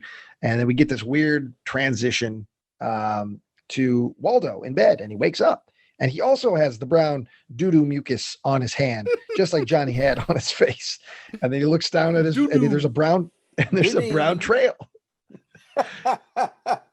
There sure is. Which is it's like a photoshopped image. Like there's a lot of photoshopping going on in this movie, just still images. Early 2000. This is the most early 2000s movie. Yep. I think I've ever seen. Yeah.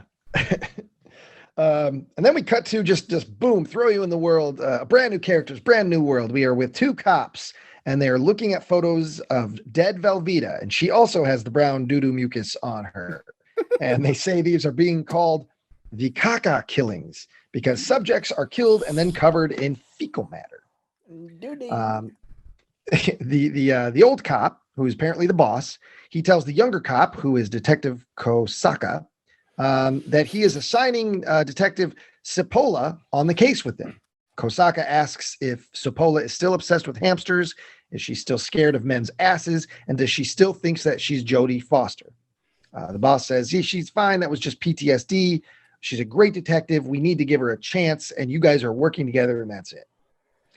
We cut to Cipolla, and she's in a room looking through a glass window at a prisoner wearing orange, and it's Silence of the Lambs, and she's looks and acting just like Jodie Foster in that movie. I didn't think it was a terrible imperation. I thought it was actually like a Saturday good Night Live impression. You know, I thought it was good. I was impressed. Worked, you know.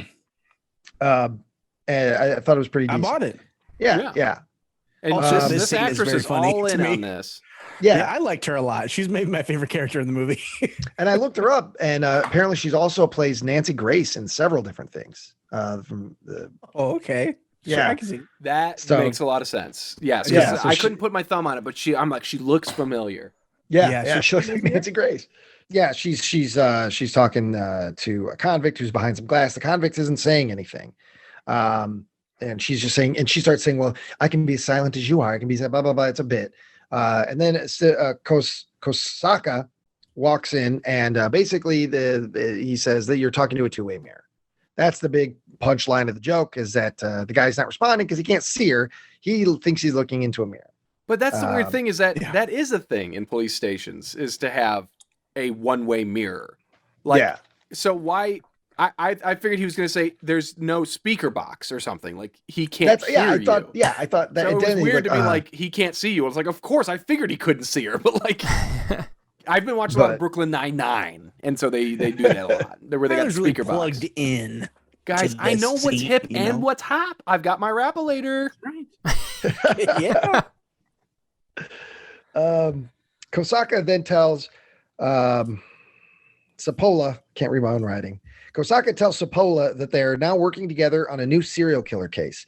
We find out that her previous case was just going after a person who ate hamsters, which freaked her out because she's an animal rights activist. So we're understanding why a little more about this hamster thing, which will come into play. Her whole big life issue with hamsters. Then we cut to Waldo. He's cleaning his ass. It's still the same morning, and he notices that there are scratch marks on his butt cheeks. At that moment, the doorbell rings, and it is the detectives. They're at the door, and she does some more Silence of the Lambs jokes. She says, "I'm Clarice," and then the detectives argue, and you're not Clarice, you're Diane Saprola. And again, like you have to be there. It's Starling, get it, comedy. Yeah, then she just can't shake it, and it's funny for like a minute. Yeah, and thankfully, if it works in any way, it is because of the performance. So she does. Yeah, she's selling it pretty well. Yeah, she's very good at this bit. What I'm trying to read something news that they break the news to Waldo that Velveeta and Johnny have been murdered. There was a fecal matter trail similar to the one out here that was found in their house. So they need to get a DNA sample. They said, all you got to do is pee in a cup. He said, I already peed. So she very specifically, very quickly says, well, you can just beat off. And she's at the ready. She's got porn magazines. She's got a cup. She's all ready for this. And she says, we can wait up to 3 minutes for you to give us your semen sample. He kind of hems and haws, but then he goes and does it. We get a crawl across the screen. There's a typeface that says 2.5 minutes later. And he's done. And he gives her the cup. And she thanks them. She goes out. They go farther outside. They have a discussion about her needing to act like a pro. If you act like a pro, you get respect. And then she's animated, and she animatedly throws her hands up. And of course, because the cup has no lid on it, Waldo's semen splatters all over the male detective's face. And then it looks like he's laughing when he gets hit. Yeah. Oh, I bet it was. I'm sure I would be. I've got to see the context of it. No. Well, he's just seen. Yeah. Wow. And then she immediately runs. You see her running back up to the house, and she says, Mr. whatever Waldo's last name is, can I trouble you one more time? Yeah, Mr. Williams, can I trouble you one more time? That's the end of my scene. That's the end. Who's up next? Yeah. Zach's in the house. Zach's in the house. Hey, show us your butthole. No. Let's see it. No, there's 4 fingers in it right now. So. All right, so I didn't know his name at this point, so I just kept calling him the lead cuck. Now that I know it's Waldo, I'm not gonna call him that. Lead cuck. That's what I had him as. So Waldo's walking around. He's thinking about his wife getting banged by the other guy, but it's super sped up, so it's like Alvin, Simon, and Theodore are having a gangbang at the same time, and suddenly, as if called to God, the church bell rings, and he's drawn to a sermon. And I do really like this very brief goof here where he walks in, and the sermon's happening, and he's in there for about 15 seconds before he's like, nah, this is not what I'm looking for. And he turns around and leaves. But then he goes around the side to the office and decides he needs an exorcism. So he starts talking to the pastor and his 2 secondary pastors. don't know how. Yeah, I don't know how churches work. But there's 3 of them in there, and he's basically saying like, "Look, my butt's gone crazy. I need an exorcism." And they're like, "Well, we don't really do that, but how about you show us your butt?" And he's like, "Nah, I'll check it when I get home," because they're wondering if it's still green. And he's like, probably not right now. It kind of doesn't always turn green. But then, they're like, you're gonna. I apologize. Did anybody else notice what is on the priest's desk? The Jesus Kevin Smith thing. Buddy Christ. Yes, I have that too. It's in our kitchen. Remember Kevin Smith? Remember Kevin Smith? Wait. Are you sure that's what it is? Because on the he's Paramount, doing the thumbs up and like the finger point thing. Well, there's 2 different Jesus Christ action figures. There's one in the wide shot, and then there's Buddy Christ. So, okay, because on the Paramount website, they sell something from a different film, which is called the Submissive Jesus, which looks like a little scared Jesus bust with a talk box. So I figured that was thrown in there. I don't know, because he's got a Jesus license plate. He's got a little like still in the package Jesus toy that's you really can't see. There he is. Trevor's got him. There he is. Yeah, this is my dad's, and now I have it. And they have him. So they just found as much. They also printed out 2 pictures of Jesus. It's everything that was Jesus cool in 2001 and 2002 is in this. Yeah. So now the priest, he locks the door. And this is where we get yet another hilarious rape joke, because this thing is just full of them, right? Can't get enough of them. And so they're like, "Show us your butthole, boy." And then the goon priests, they like kick out their teeth, and they're wearing like novelty gag fake teeth, and they're like, "Show us that butthole." And it's just boy, howdy. Like, I remember Deliverance. Yeah, thanks. Exactly. Rectuma, 35 years later. And so that just kind of doesn't resolve. They just like, not that I needed to see the boy get defiled by these priests, but then it just cuts to him waking up cold in bed, which makes me wonder if like what happened. I'd like if this was a dream. That Waldo won the good fight that day, but he did not. He got finger fucked in the butt. Yeah, of course. I don't know if that's remotely close to what he says. I got it. I got it though. So okay, thank you. Well, so he wakes up and his window's open. He's like, and he says, because again, we as in the audience, we can't comprehend Rectuma. Yeah, right? we us as in the audience. We are all stupid. And so it says here, I don't know nothing about no rectum. He says aloud, "How the hell did that get open?" As if him shivering in bed, staring at the open window, like, as if that matters. We get it. Yeah. So then he gets up, he closes it, and notices his butt's gone missing. And so he runs to the mirror and he looks to see it's been ripped from his body. His butt's run off. And it's very weird, though, because this is like a weird... You mentioned the shitty Photoshop earlier. Yeah, it's like a superimposed shot. One. Yeah, it's like superimposed, and there is a lot of blood involved in that weird shot. It looks like in a cartoon, like Courage the Cowardly Dog, when someone gets bit. Yes. You know? Yeah, when they take a bite out of somebody. The issue got a cartoon bite mark in his butt. Yes. Is that they didn't fill it in. So it's like there would be like bones and like muscle and shit, but it's empty. He's like an egg. He's a hollow egg man. He's just empty. He's one of them hollow Santas you get at Christmas time. He's Humpty Dumpty. Joe took a bite out of this dude's ass, and that's what you got. Yes. That's also, he wears a watch to bed. What the fuck? That kind of Saint Summer. That? That Saint Summer. Hell yeah. Pineapple coconut chocolate Santa. Just yep. Mm-hmm. It's a Saint Summer treat in the summertime when he belongs. Yep. And so, don't you forget about it, folks. He goes to he goes and calls his doctor, whose name I didn't even write down because I just Cold Stone Creamery doc. No, he calls the Dairy Queen. What's his racist Saki? Want some sake. How could you forget? Yeah, again, these are their words, their characters, not ours. Listen, that is his credited name. But I immediately went, I don't want to think about this, so and it just purged it from my mind. Apparently, Yeah, I just called him Saki or the doctor. Yeah. So he calls the doc, and the doc's hold up. I apologize. Yeah. What year did Austin Powers? Is it 2 or 3? With Fook You and Fook Me. That is Gold Member. That is 2002. So before this.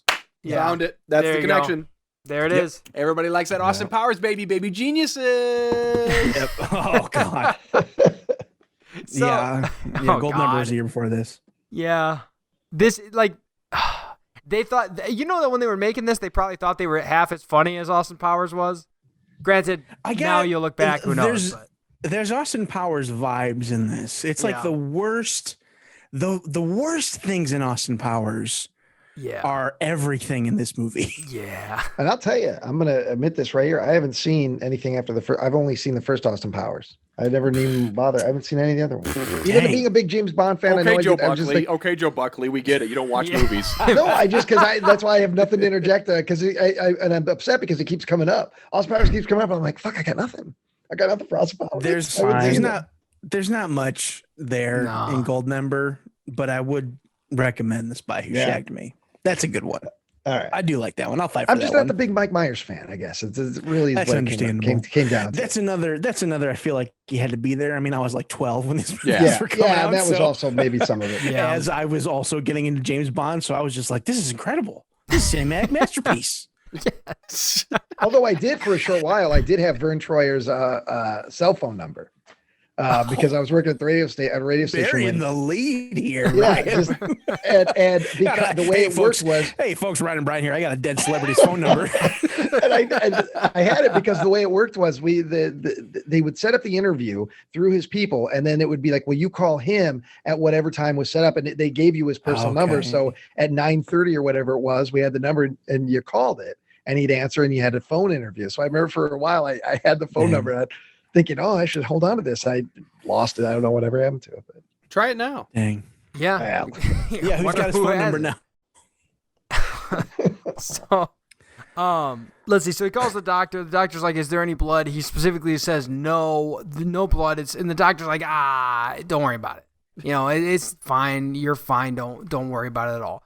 And just kind of goes back to bed. Although he does say the line, because the doc's like, "Have you called the police?" And he says, "What, do you want me to file a missing ass report? You want me to put it on the back of a fucking milk crate or milk carton?"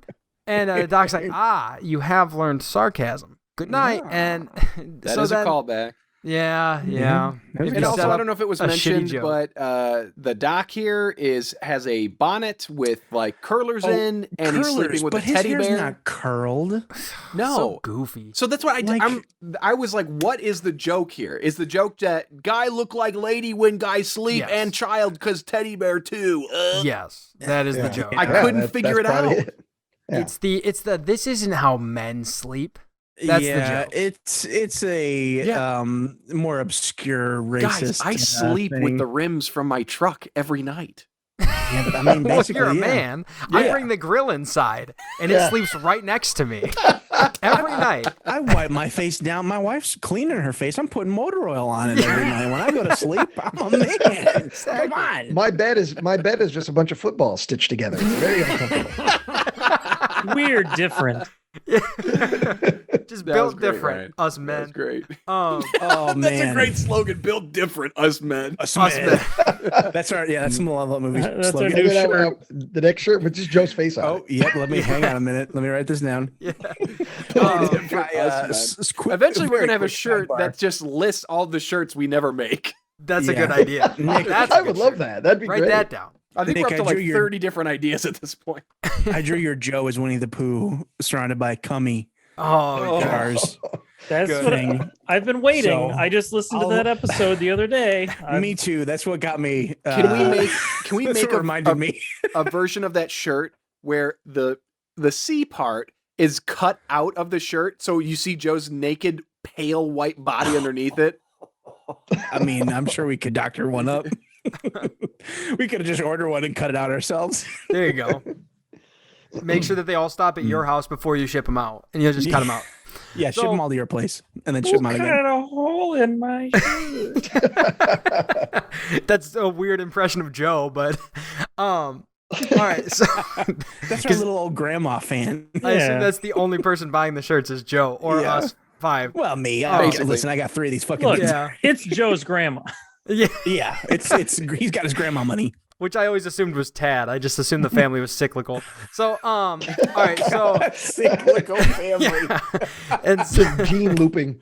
yeah, exactly. Oh God! One more, Hand-me-down Trevor. jeans. Buckley family tree as a circle. Do that. Let's move on. Okay, hold on. Let me. I don't want to write. I don't want to. Hang on a second. Let me. Yeah, get that one written down. I saw. I don't know. I can't remember where it was. I want to say it was Reddit, but it was somebody was showing a lemon that had grown on their tree, and it looked like it was just filled with other lemons, like a giant lemon filled with other deformed lemons. That just gave me that picture. Oh, geez. Joe probably has like 10 siblings inside of him. They just calcified. Yeah. They never grew. Dude, it's a did anybody watch that fucking Malignant movie, or is it just me still? Not yet, but I'm going to watch it. I didn't realize it was on HBO Max, so I will be watching it in the next 2 or 3 days. Okay, we need to talk about it when somebody else watches it. I do not want to do spoilers because I didn't know a fucking thing about it, and I went for that ride. I want you to as well, Ryan. Let me know when you watch it. I will be doing it this week because I'm really excited. It's something. If we still did Midnight Matinee or whatever the fuck we called it, Malevolent Matinee, it'd be a contender. That's all I'll say about it. Because there's a lot of people that hate it, a lot of people that love it, a lot of people that are meh. So to me, that's a must see. When you have so many divided opinions, I'm like, I've got to see this. It's a benevolent for me. I'll just say that. All right. Okay. Sorry, Zach. Let's get it. All right. So so he hangs up with the doctor. He lays down back in the bed, and the window opens back up. His ass returns swiftly in the night, back from whence it came. It just flops right on there, and he checks it out and like runs to the bathroom and looks in the mirror. He spends a good amount of time groping his own ass, and he's like, "Oh, I'm going crazy. I'm going crazy." He keeps saying. He walks out of the room, and we pan over to the shower where poorly green screened in. We have the singing women again, and they assure us he's not going crazy. Something's fishy around here. And they're like jittering. I don't know. It's so funny because the shot stops moving except for like a slight push in, which I assume is an editing like choice to push in, not like a on camera thing. And they're still moving. Like, I don't know how you do it. I don't know. But they also added the shadow effect to them, so a lot of high tier editing here. Yeah. So then we get to the cops in the lab. They're checking in on the kaka killings. And they got all this kaka that they're examining. Yeah, it's all the same. It's all the same kaka, they say. And then we cut to for some reason outside in the dark, Waldo. He's out of his car and it won't turn on, so he goes, he checks the hood, and boom, here comes a mugger out of nowhere. As MC would call them, riffraff. Riffraff out there. Because yes. And I assume that was to set up this moment, but also the gun that this thieving man has is the same gun from the bed, and it's like a cap gun. Yes. It is like a cheapo revolver toy. And so he asks for Waldo's wallet. He gives it to him, and he's like, "Oh, only $20." So then Waldo sees his chance to use what was it one more time? Is it the rap-ellator? Rap-ellator. I always want to say rap-eulator, but it's not. So he pulls out the rap-ellator, and he said, because this is a black mugger. He needs to be able to intimidate him with black speak. Again, not our words. These are words from the movie. And so he tries to scare him off. He pulls out his GameCube disc in its little case. So he starts moving around, and somehow he gets off of this thing. Yo, hey mofo, you better get your motherfucking ass out of here, or I'm gonna bust your ball sack out of your head. And that is the line that the rap-ellator has told him to use. You mean he used a device to get that out? Yes, and to everyone's shock, it doesn't intimidate the mugger at all. Not in the slightest. I'm wondering if maybe if MC didn't die, we'd get a rap-ellator 2.0 that maybe worked a little better, but we'll never know. I will say this: I did enjoy the performance of the mugger. Like, I thought Sure, it was he went all short in. and sweet, and I felt like he was trying to really sell it for what it was. That's the best thing you could say about this movie is I feel like the majority of the people in it were really happy to be in it. Yeah. And are having a really good time. Some people are better than others. Yeah. I mean, this is an LA movie, right? These are just LA actors. These are people trying to get out there. All of them. Yeah, well, it looks like a good chunk of them. It's almost like a repertory of these people because they're in a bunch of these Pirro movies. Yeah, I was looking up the actors and to see what a lot of them had done, and it is a lot of the same titles. So it's kind of like the same creative group. Probably calls them up. Hey, I'm making another movie. It's about it's going to be great. It's about a butt monster. It's going to be fantastic. I'll tell you, brother. Let me know when. Yeah, and I bet you they're the same people leaving the positive reviews on IMDb. Oh yeah, because there's no way that this is at because it sits at I think like 4 stars. Oof. 4.5, and that is just way too high. I don't understand. Yeah. So anyway, let's see. Oh, so then the guy's not buying it. He's like, "Hey, you better produce some money right now." And all of a sudden, Waldo's ass starts hurting, and it sneaks off of his body. Mm-hmm. Out of his pant leg, presumably, around the mugger, and creeps up behind the mugger, who notices it, turns, and we get just nightmare fuel of a close-up of the asshole and human teeth sideways as they jump onto the mugger, and the ass goes to town on him. Guys, this is why you got to do your saltwater enemas. You do not want this happening. I'm start doing them just in case. I've done doing one 3 right since now. we watched it. Yeah, Ryan's got one going right now. I've been clenching for an hour and a half. And I just shoved a salt lick up my ass and I've been chugging this water. Good. Stay away from any horses. Or maybe not. I go to the horses. Maybe that Lucky Stiff Ranch. But the mouth bit, it reminded me of, was it Conan O'Brien? No, it's not that good. Was it Conan O'Brien had the bit I think it was Robert Smigel. They would have a picture of somebody like Arnold or Bill Clinton or something. And they would have the little mouth superimposed. That's what it reminded me of, like that the little mouth was there and it was a human mouth, and they do it later on too. But that's so I laughed only because it reminded me of Conan O'Brien, which I would have laughed at much more. It is nightmare fuel. It is a toothy, nasty hole, and it gets the mugger, and it eats him, and all the while Waldo is there in horror, screaming and like scared, and then it kills the mugger and crawls off like a cat, like right up to his leg, and then up his leg and straight to his butt, right back where it belongs. It's going home. And so he runs home doing a squat. He couldn't get it. His pants are all messed up because the butt busted right out of him. And he stares himself in the face. Too much booty in the pants. Too much. It's a problem. I think all of us here. We got some cake. We all got some thick butt. Yeah, we're like a bakery. We got a lot of cake here. And so he goes and he starts looking himself in the mirror. Shit's going wrong. He luckily hung a pair of pants earlier. So he turns around. He's got a pair of pants in his living room. It's very much like the Hulk. Like that. Yeah. That's the impression I got from the shredded pants every time the monster comes out. Yeah. And so it's green. It is green sometimes. Yeah, I'm sure it was intentional. In my section draws a parallel to the Hulk. And so he puts his pants back on, or his new pants, when the door, a knocking comes from the door. He goes and opens it up, and it's detectives Ding Dong and Bing Bong. I don't remember their names. But he opens the door, and the kaka cops interrogate him a little bit. And they take him down. They do say, I like this, anything you say can and will be misquoted and used against you in a court of law. It's a little cop humor. They were ahead of the curve there. That was decent. Decent. When they take him into an interrogation scene, where the kaka cops interrogate him, he says, and repeatedly says, that his butt disattached itself. Yes, that drove me fucking crazy. And so I Googled it because I was like, am I stupid? I Googled it. Is your brain disattached from you, Zach? Right.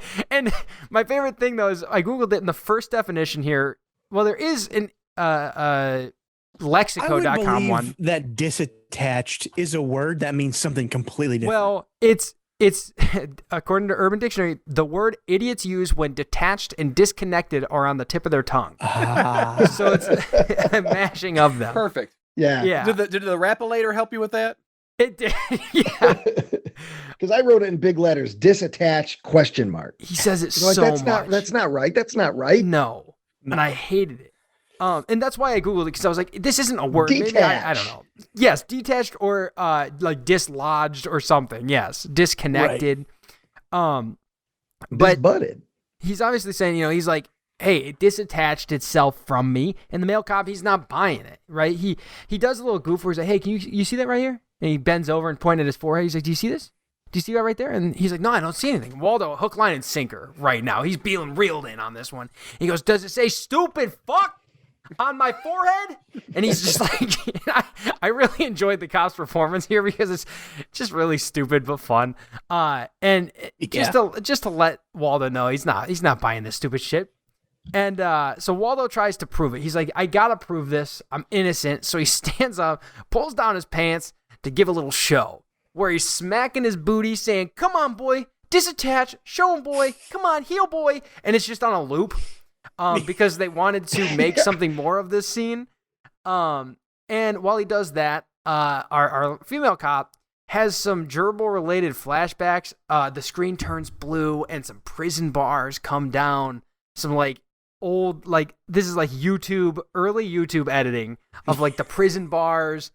And she's having these flashbacks of this gerbil. And this is where Waldo, he does draw the parallel. He's like, it won't come out. I don't know. He finally gives up and he's like, it's not coming out.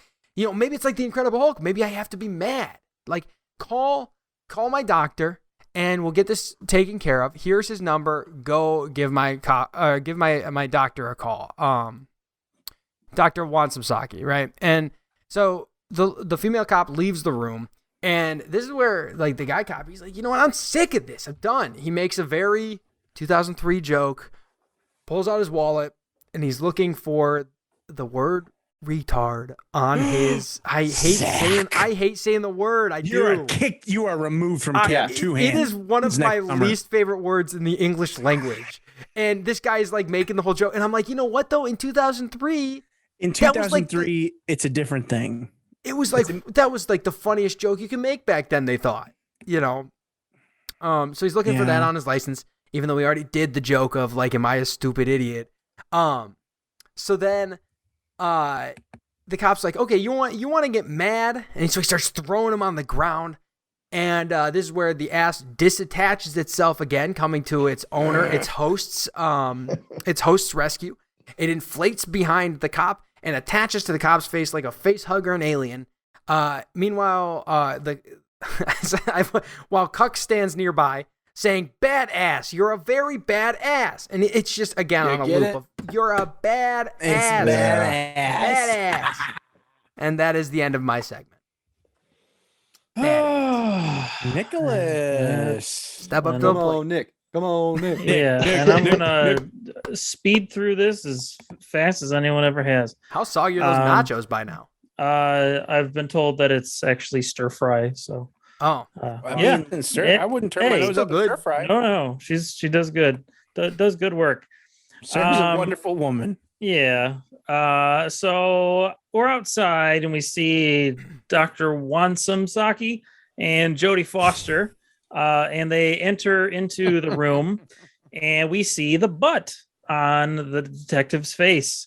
And there's some real wacky sounds. There's like a sound going on. I'm not. Comedy noises. Yeah, the classics. Yeah. But the detective is alive under the butt. There's some fart sounds going on. Dr. Wansomsaki is trying to communicate with him by holding his finger and asking him questions. There's a bit kind of, I feel like it would be right out of The Naked Gun, where he's like, where does it hurt? And he points to where he's kneeling on his chest, which, that's always a good goof. But then it goes the complete opposite. And he's like, yeah, reach in my pants and grab my dinky. Why not? My dinky. Yeah. And then he decides to put on a rubber glove and stick his finger into the butt, which makes it skitter off like a little mouse. It's goofy. It's just, I think it makes a mouse noise. And then there's duty on that man's face. He talks about being in a stinky world. Sure.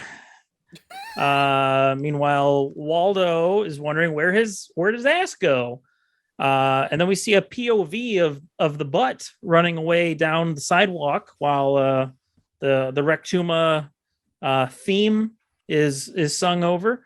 And then it cuts to 24 hours later. The button Dr. Wansam is saying that the button knows that it is wanted, so it will not come back, and also it will grow bigger. And then one of the other characters takes some jabs at some big women of the time, Oprah being one of them, etc. And Dr. Wansam says in his most Japanese accent, Godzilla large, because that was the whole point. Hey Ryan, remember when Joe made a fat Oprah joke like in 2020? He probably watched this movie, guys. He could. He was probably hoping we'd never watch this. This is the trial all over again. So now we cut to some trailer trash, and they're getting ready for a trip into the country, and they're talking about the plans for the weekend. And we see that the butt has gotten real big now, you guys. And one of the man of the two says, "That's the biggest ass I've ever seen," something to that effect. And she's offended, but promptly eaten by the butt. And then we see on the news, the same guy, probably my favorite line of the whole film. The butt spit her out, and she was all gross and poopy. I love that guy because he reminded me of like a professor at like an arts college, the way he talked, and he was just very matter of fact. I just like that, gross and poopy. It's very innocent. It's a very innocent way to say it. That is the biggest ass I've ever seen. Yeah. So we got to stop the butt. And for some reason, the detective who had the ass on his face, he develops a weird kink and demands to be spanked by Waldo. It's a whole thing. And then Jodie Foster flashes back to the full Silence of the Lambs, the apex of this parody, which is for some reason going on forever. We devote at least 4 or 5 minutes to it. She confronts whatever the Dr. Lecter is supposed to be, and he talks about eating hamsters, and then he pulls a hamster out of his butt and eats it. But not before he says something. He ate it with like a handful of jujubes and cheap Ripple. And then he goes, I wrote down beep, beep, beep, beep, beep, beep, beep. Yeah. As opposed and to that's we should say that's the director of the movie too. Yeah. That's Mr. Mark Pirro. Yeah, of course. Wasn't he also the proctologist? That's what I thought initially, but I realized that Dr. Rector is sounds like Dr. Lecter. Okay. So that's why. Yeah. And he does this whole fava beans bit. Yeah, it says it in the credits. But anyway, he goes beep beep beep beep beep beep. I don't know. It's goofy. And he pulls a hamster out of his butt and eats it. Sure. I didn't really understand that arc, but I was checked out by this point anyway. And then we cut to what I have to assume is just footage of 9/11. There's people running around and general chaos in the streets. No, I think that I figured it was the LA riots.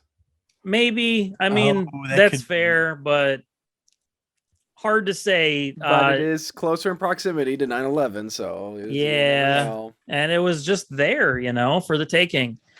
Because what is this movie if not just, taking and demanding that you give your attention and time and not giving anything in return? Give it all.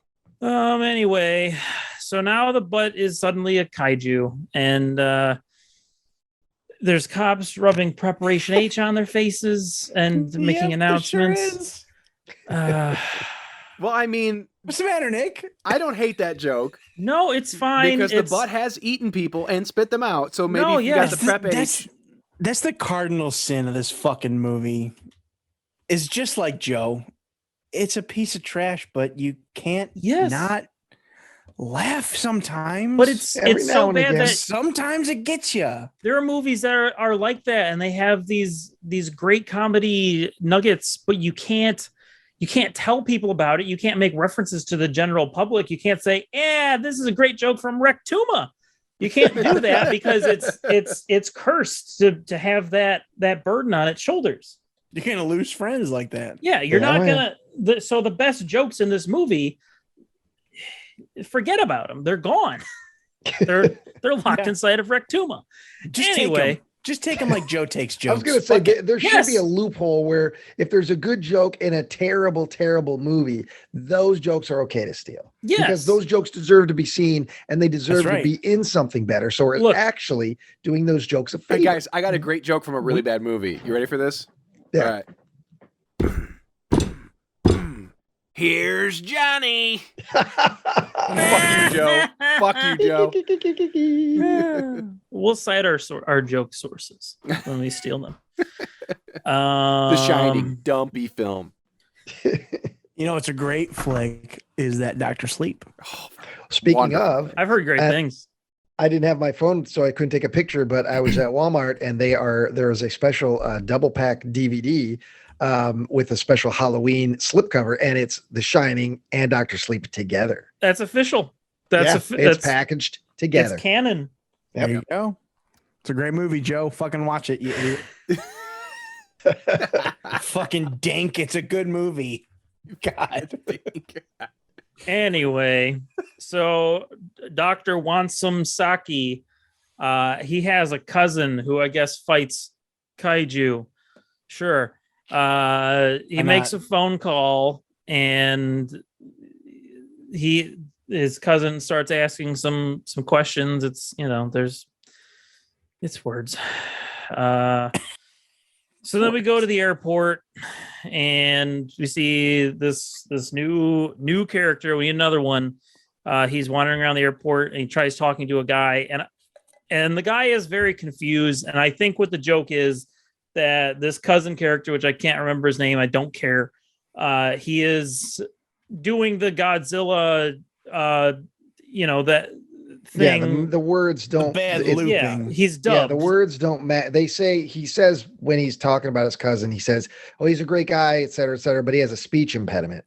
And the speech impediment is that his words don't match his lips because, they're referencing the dubbed American versions of Godzilla movies. This happens a couple times, and I will say it. But also in 2002, what came out and was kind of a hit? Kung Pao. Yes. Yes. So this is a very tired bit. It's borderline. I don't know, probably racist, because the context it's normally used. It's just, we don't need it anymore. I will say this is, if you're going to do that tired, old, borderline racist bit, this is probably the best use of that because it's, I don't know. I just thought they're just like casually like, but it's never referenced. I mean, B-U-T-T.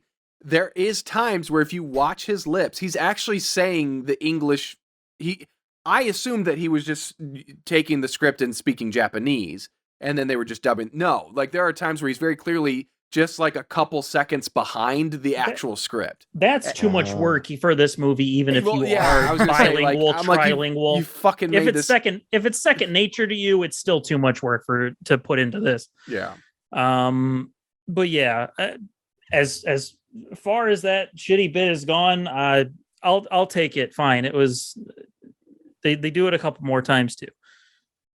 And he is lecturing to the group now that with a puppet of a representation, a pseudo Rectuma, I believe, that it's got an Achilles hole and we must clog it. And he starts demanding the things that he's going to need to do this. He is going to need a Stinger missile launcher with a hollowed out missile. He's going to need like 20 feet of rope, but he goes into not how much they should pay for the rope, which is also probably one of my favorite jokes of this movie. Him just going into the minutia of how much you should pay for the rope and not a dime more. It's on sale. And then he says he needs Mexican food and he needs a suicide warrior. And which is, leading into the, I don't know, the worst of it. Yeah. I was going to say going downhill, but I mean, this is the ditch at the bottom of the hill.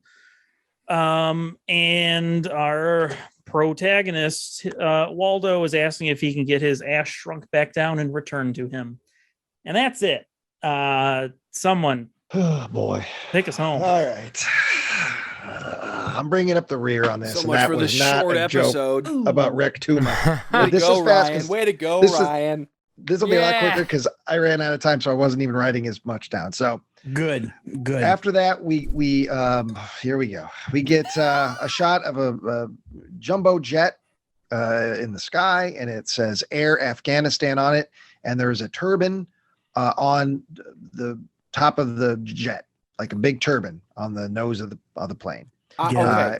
I'm going to put myself into the mind of someone who finds casual and overt racism hilarious.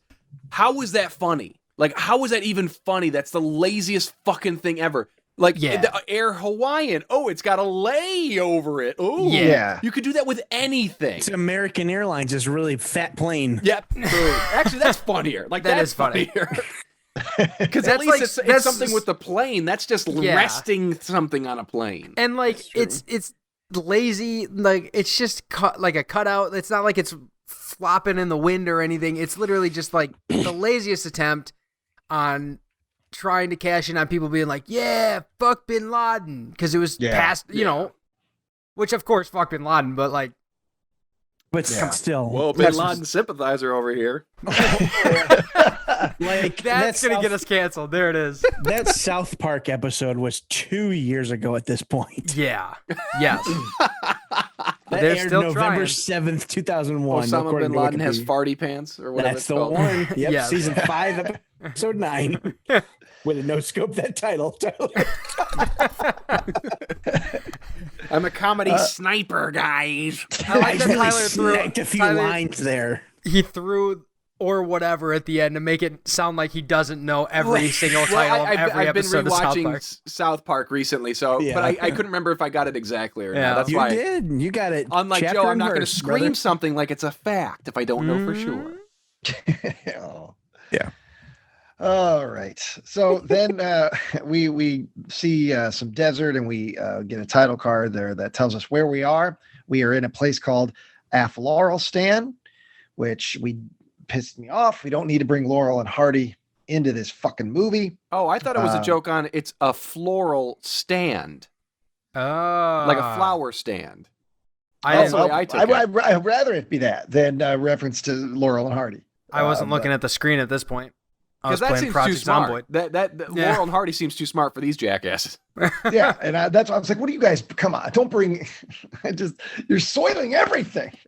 Well, it's doo-doo kaka, so it is. That's the point of the movie. It was to shit on everything you love. So that's why they're hitting everything. So then we pan over, and there is a sign that says we are at a place called Summa Cum Laude's Terrorist Training Camp. Underneath that, it says over 2 million exploded. Then we see a guy on a mountain, which I presume correctly is Summa, and he's preaching to his large group of followers, saying stuff about, America has made it very hard to smuggle bombs into the country. So we now have this new device called the Jihad 2-ass bomb. Basically, it goes up your ass. It smells like a goat. He tells everybody, his followers, to try him out. You all have one. Put them in your butt. And then he says, it's real easy. Then all you got to do is pull the pin. The joke is he doesn't mean at that moment to pull the pin, but of course, everybody pulls the pin. And Sarah's boom. not taking this Rectuma shit anymore. Sarah came in, towel on the head. She is upset. Sorry, Ryan. The towel on the head thing was like maybe she was really vibing with the movie. All right. Zach, Bin Laden sympathizer, get out of here, dude. We've called her a terrorist She before likes on the the show. airplane. We get it. She likes the plane joke from earlier. No. Nick, need to keep we Sarah on can't our hear side. you. We She's can't too hear good. you. You're muted, buddy. We're losing all of our loved ones, guys. This movie's tearing us apart. She told we me need to it's keep Sarah either here. either her or it's Rectuma, and I can't decide which. It's a really close one, I'm sure. Her. It's not worth it. Yeah. I don't know. We're gonna see how this stir fry is, and if it was her or like Lumberjack Man, I mean, all right, listen. Let's hear that slurp. I want to hear you slurp that up. I'm starving right now. Eat it for us. Oh, hell yeah. Make some noises. Make some Rectuma noises. Come I'll on. watch this. Get some sauce. That is so much rice, Nicholas. That's a lot going on. Fry. All I've had today is some caramel corn, so I'm real. Oh, caramel corn sounds good. Yeah, that's all. I brought it That back. sounds great. Welcome to the horny food chat. I would much rather Or we just just- talk about junk or we food just than watch talk about Nick Rectuma eat. or try to walk around these jokes. Rick- All right, cool. Let's bang this out. Let's get this done. Yeah. We're close. So yeah, all the followers blow up. Tashira then shows up and asks. Boom. I'm laughing at Ryan, not the joke. Yeah. And Same. asks Me too. asks Suma. He says, "Look, basically, your guys' whole thing is to blow up the biggest assholes in America. So we have the biggest asshole in America. You should come to America. You'll die a glorious death. There'll be 17 virgins in the afterlife." And this, I'm saying this very quickly, but this is like a 5-minute thing. This whole conversation. Oh yeah. They go back and forth. Yeah, they go back and forth about this whole 17 virgins and how and I was dead. I'm not even going to go into it because it's stupid. It makes no sense. It wasn't funny and it's pointless. But anyway, he basically agrees. Suma agrees. All right, I'll come to America and help you fight this Rectuma. Then they do a dumb prayer, which has a lot of jokes in it, I guess. Cut back to Rectuma is just smashing up the town. It's just this big butt, and it's smashing up the town. And there's a priest tries to do the power of something compels you, the Christ, and it gets crapped on. Takashi, then he's back. Everybody's back in America, and he takes the rocket launcher, which is called the Ass Plugger 2000. He pours beans into it. He pours prune juice into it, et cetera, all the food. Into the Ass Plugger. And then he shoots it into Rectuma. Then he ties Suma to the plunger with the rope that they battled about. They got a Home Depot. It's tied into the rocket launcher, the Ass Plugger. But before they can shoot it, cell phone rings, Suma's phone, and he has this back and forth arguing with his wife about why aren't you home? Blah, blah, blah, blah, blah. It's this stupid. fucking cell phone bit, dude. I almost gouged my so eyes bad. out. Her name's Magna cum laude. It's funny. Yeah. God, Yep. It's just the lowest of the low. Their jokes back and forth. Finally, the scene ends, and Takashi's like, all right, we fight, and he fires the weapon. Suma hangs from the rope for a while, then he begins climbing it because he's got to get up into, that's the thing, he's got to get up into Rectuma and then light a match to blow him up. Ass. Got to get up in that ass. All up in there.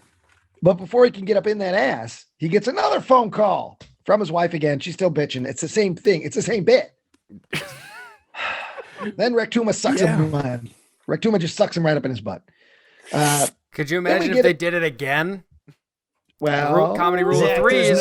Zach, there's no way in hell they're gonna do that. They wouldn't possibly. It comes in either 3s or like 7 or 8s with that Yes, text at the beginning. exactly. There's no kidding. So now that Suma is up inside Rectuma, Rectuma takes a moment where he's like, maybe I should change my life. Maybe I should be a good person. Maybe blah, blah, blah. His phone rings again, but he doesn't light it. Instead, he lights or answers it. Instead, he lights the match. He blows up Rectuma. Rectuma is dead. Okay, so again, and I said this at the beginning, they hung everything on this character and these jokes at the end. Yep. This is what it was all about. They introduced a Japanese character that speaks English, but it's not synced up. Nope. This is all about the terrorism Bin Laden jokes. and all of it was fucking fell flat. I don't think none of it could even be like you laugh. Oh, I apologize. I was about to say none of it was funny. Can we please talk about the baby that his wife is holding? Yeah, what the fuck was that? I must have missed it because I was doing this one in real time. I'm getting a picture of it right now, guys. I didn't see any. It kind of looks like it either. Troll. It kind of looks like Chippy. Yes, for any Tim and Eric fans. What the fuck is this? Where do you see it at? What? Don't worry, it's coming. It's gang. it's when he's on the phone with his wife. There's like it's a pretty quick shot. First, second, or third time. It's what is that? Yeah, all right. I didn't see that the first time. Oh, it looks like somebody carved Joe into a rock. Joe's just seeing the messages now. He's so fucking confused. I'm glad I saw the picture after Trevor said that. I wonder, I wonder it kind of looks like put any of this shit together. Like, I bet they're doing an episode without me. Yeah, or if he cares. Yeah, it's just. It kind of looks also like you guys might have been too young for this, but the Boglins. They were the little hand puppet monsters. I had one of those. It kind of looks like a gray boglin as well. Yeah. I know the boglins. Okay. You know what? God damn it. You know what I don't like about this right now? Fuck me. I thought it was funny because I'm like, look at this weird baby. But now I'm wondering, is it like, Middle Eastern babies are gross and weird? That's exactly what it is. I'm sure. That's exactly what it is. God damn it. Fuck you, Mark. Yeah. Fuck. Yeah. We're almost done. Then we can quick give Mark this time. As soon as Ryan finishes, everybody sings. We hear like a thumb pop coming out of the butt. That's right. We've all had our thumb. Sorry, I'm done. That's the enema. I'm done. Boom. I got you. Oh no, Tyler's dead. So the twins and everybody starts singing the Ding Dong, the Witch is Dead. But Waldo, remember Waldo? Because they went this whole other route. They totally forgot their lead character. Did I cut out? No, you're good. Oh, okay. No, you're there. This fucking Zoom is all showing me the wrong thing. No, I don't want to jinx this, but you haven't cut out yet. I know. Yeah. Of all the fucking movies to talk about, too, it would be this one. Yeah, I think it's good because Joe's not here. Yeah. Probably, actually. But anyway, continue, Ryan. Grand Ridge infection comes over the internet. So Waldo, remember Waldo? We've forgotten about Waldo. Waldo has absolutely nothing to do with fighting Rectuma. He has nothing to do. Nope. I mean, we totally just, forget his character for this whole bit. But yeah, now we're back to Waldo, and he's the only one that's not excited because now he has no ass. I mean, that was his ass they blew up. He's a guy with no ass. And somebody, I don't remember who it was, says, because I was writing it down and just listening, says, well, you can do an ass donation. You can always get an ass donation. And then all of a sudden, out of the sky, plop, there's an ass. It's Suma's ass because he blew up, but his ass is intact. And it's a perfect ass. So we can just put that ass on where your ass should be. Cut to 1 week later. Waldo is at Dr. Wansamsaki's house, but it's not him for some reason. They have a bit where it's Tashira. And Tashira says, we decided to stay at each other's place and switch places to see how the other half lives. I don't understand that. But then Waldo's like, well, my ass is fine, but now my balls. There's something wrong with my balls. And Tashira says, well, did you put salt water on your balls? And he said, I didn't know I was supposed to. It's the same bit with the butt. And of course, as you can understand, they're setting up a new monster called Scroton. And we see shots of Scroton, which are big balls made with the same quality as the big butt was. And it's going through the town and blowing stuff up. And then the movie is done. Yeah. And then the credits use play. Some Rodan sound effects, and that's it. You get the twins singing about how the song is stuck in your head, etc. Yeah. Okay. Before we go any further, I absolutely, Ryan Matthew Ziegler, I deny you the right and opportunity to offer up a rating for this film. Doesn't deserve it. I don't want the. Okay, that's fine. I don't want the M or B word that we use for our ratings. I'm totally fine with that. With Rectuma. Oh, it doesn't deserve it. All right, that's fair. So there's 0 rating because this movie does not deserve to be rated. Nope. That's fair. This movie is, and I'm okay with that. It's in another dimension. This is a diarrhea time capsule that should not have been opened. Yeah. And now, I mean, if you Google or go on YouTube and you put Rectuma, you're gonna find Malevolent movies. It's a shame. You know what I mean? Yeah. We are unearthing this garbage for admittedly, for 80 people, so you but don't have to. yeah. Yeah. So hold on, we got a couple jokes here at the end, guys. Stick with me. Hold on. Does Nick Fury show I turned up it at the off. end, You or? know, I always watch credits. I've done that my whole life. Hold on. I never Nick shut off Fury a movie rolls before up. credits are done because I respect the people who usually make the movie. But in this case, I was like, done. You're part of a larger ass universe. Yes. Except for one dead hamster, no animals were harmed in the making of this motion picture. Joe just sent us something If we've got any interest, we could probably in the interview Slenderman him. Club. We can probably. Oh, Joe thinks we should interview him. Oh my god. The big thing is like, who would we talk? Like, what would we talk to about? Oh no interest whatsoever. Hey, your movie sucked and we fucking hated it. Yeah, I don't. I mean, appreciate Joe. We appreciate the fact that you care about getting the channel out there, but fuck That's this, nice. It's not worth it. Yeah, talking to Kevin Summerfield and the gang from Sleepy Hollow High is one thing. Which I have it on my calendar. I'm going to try and finish.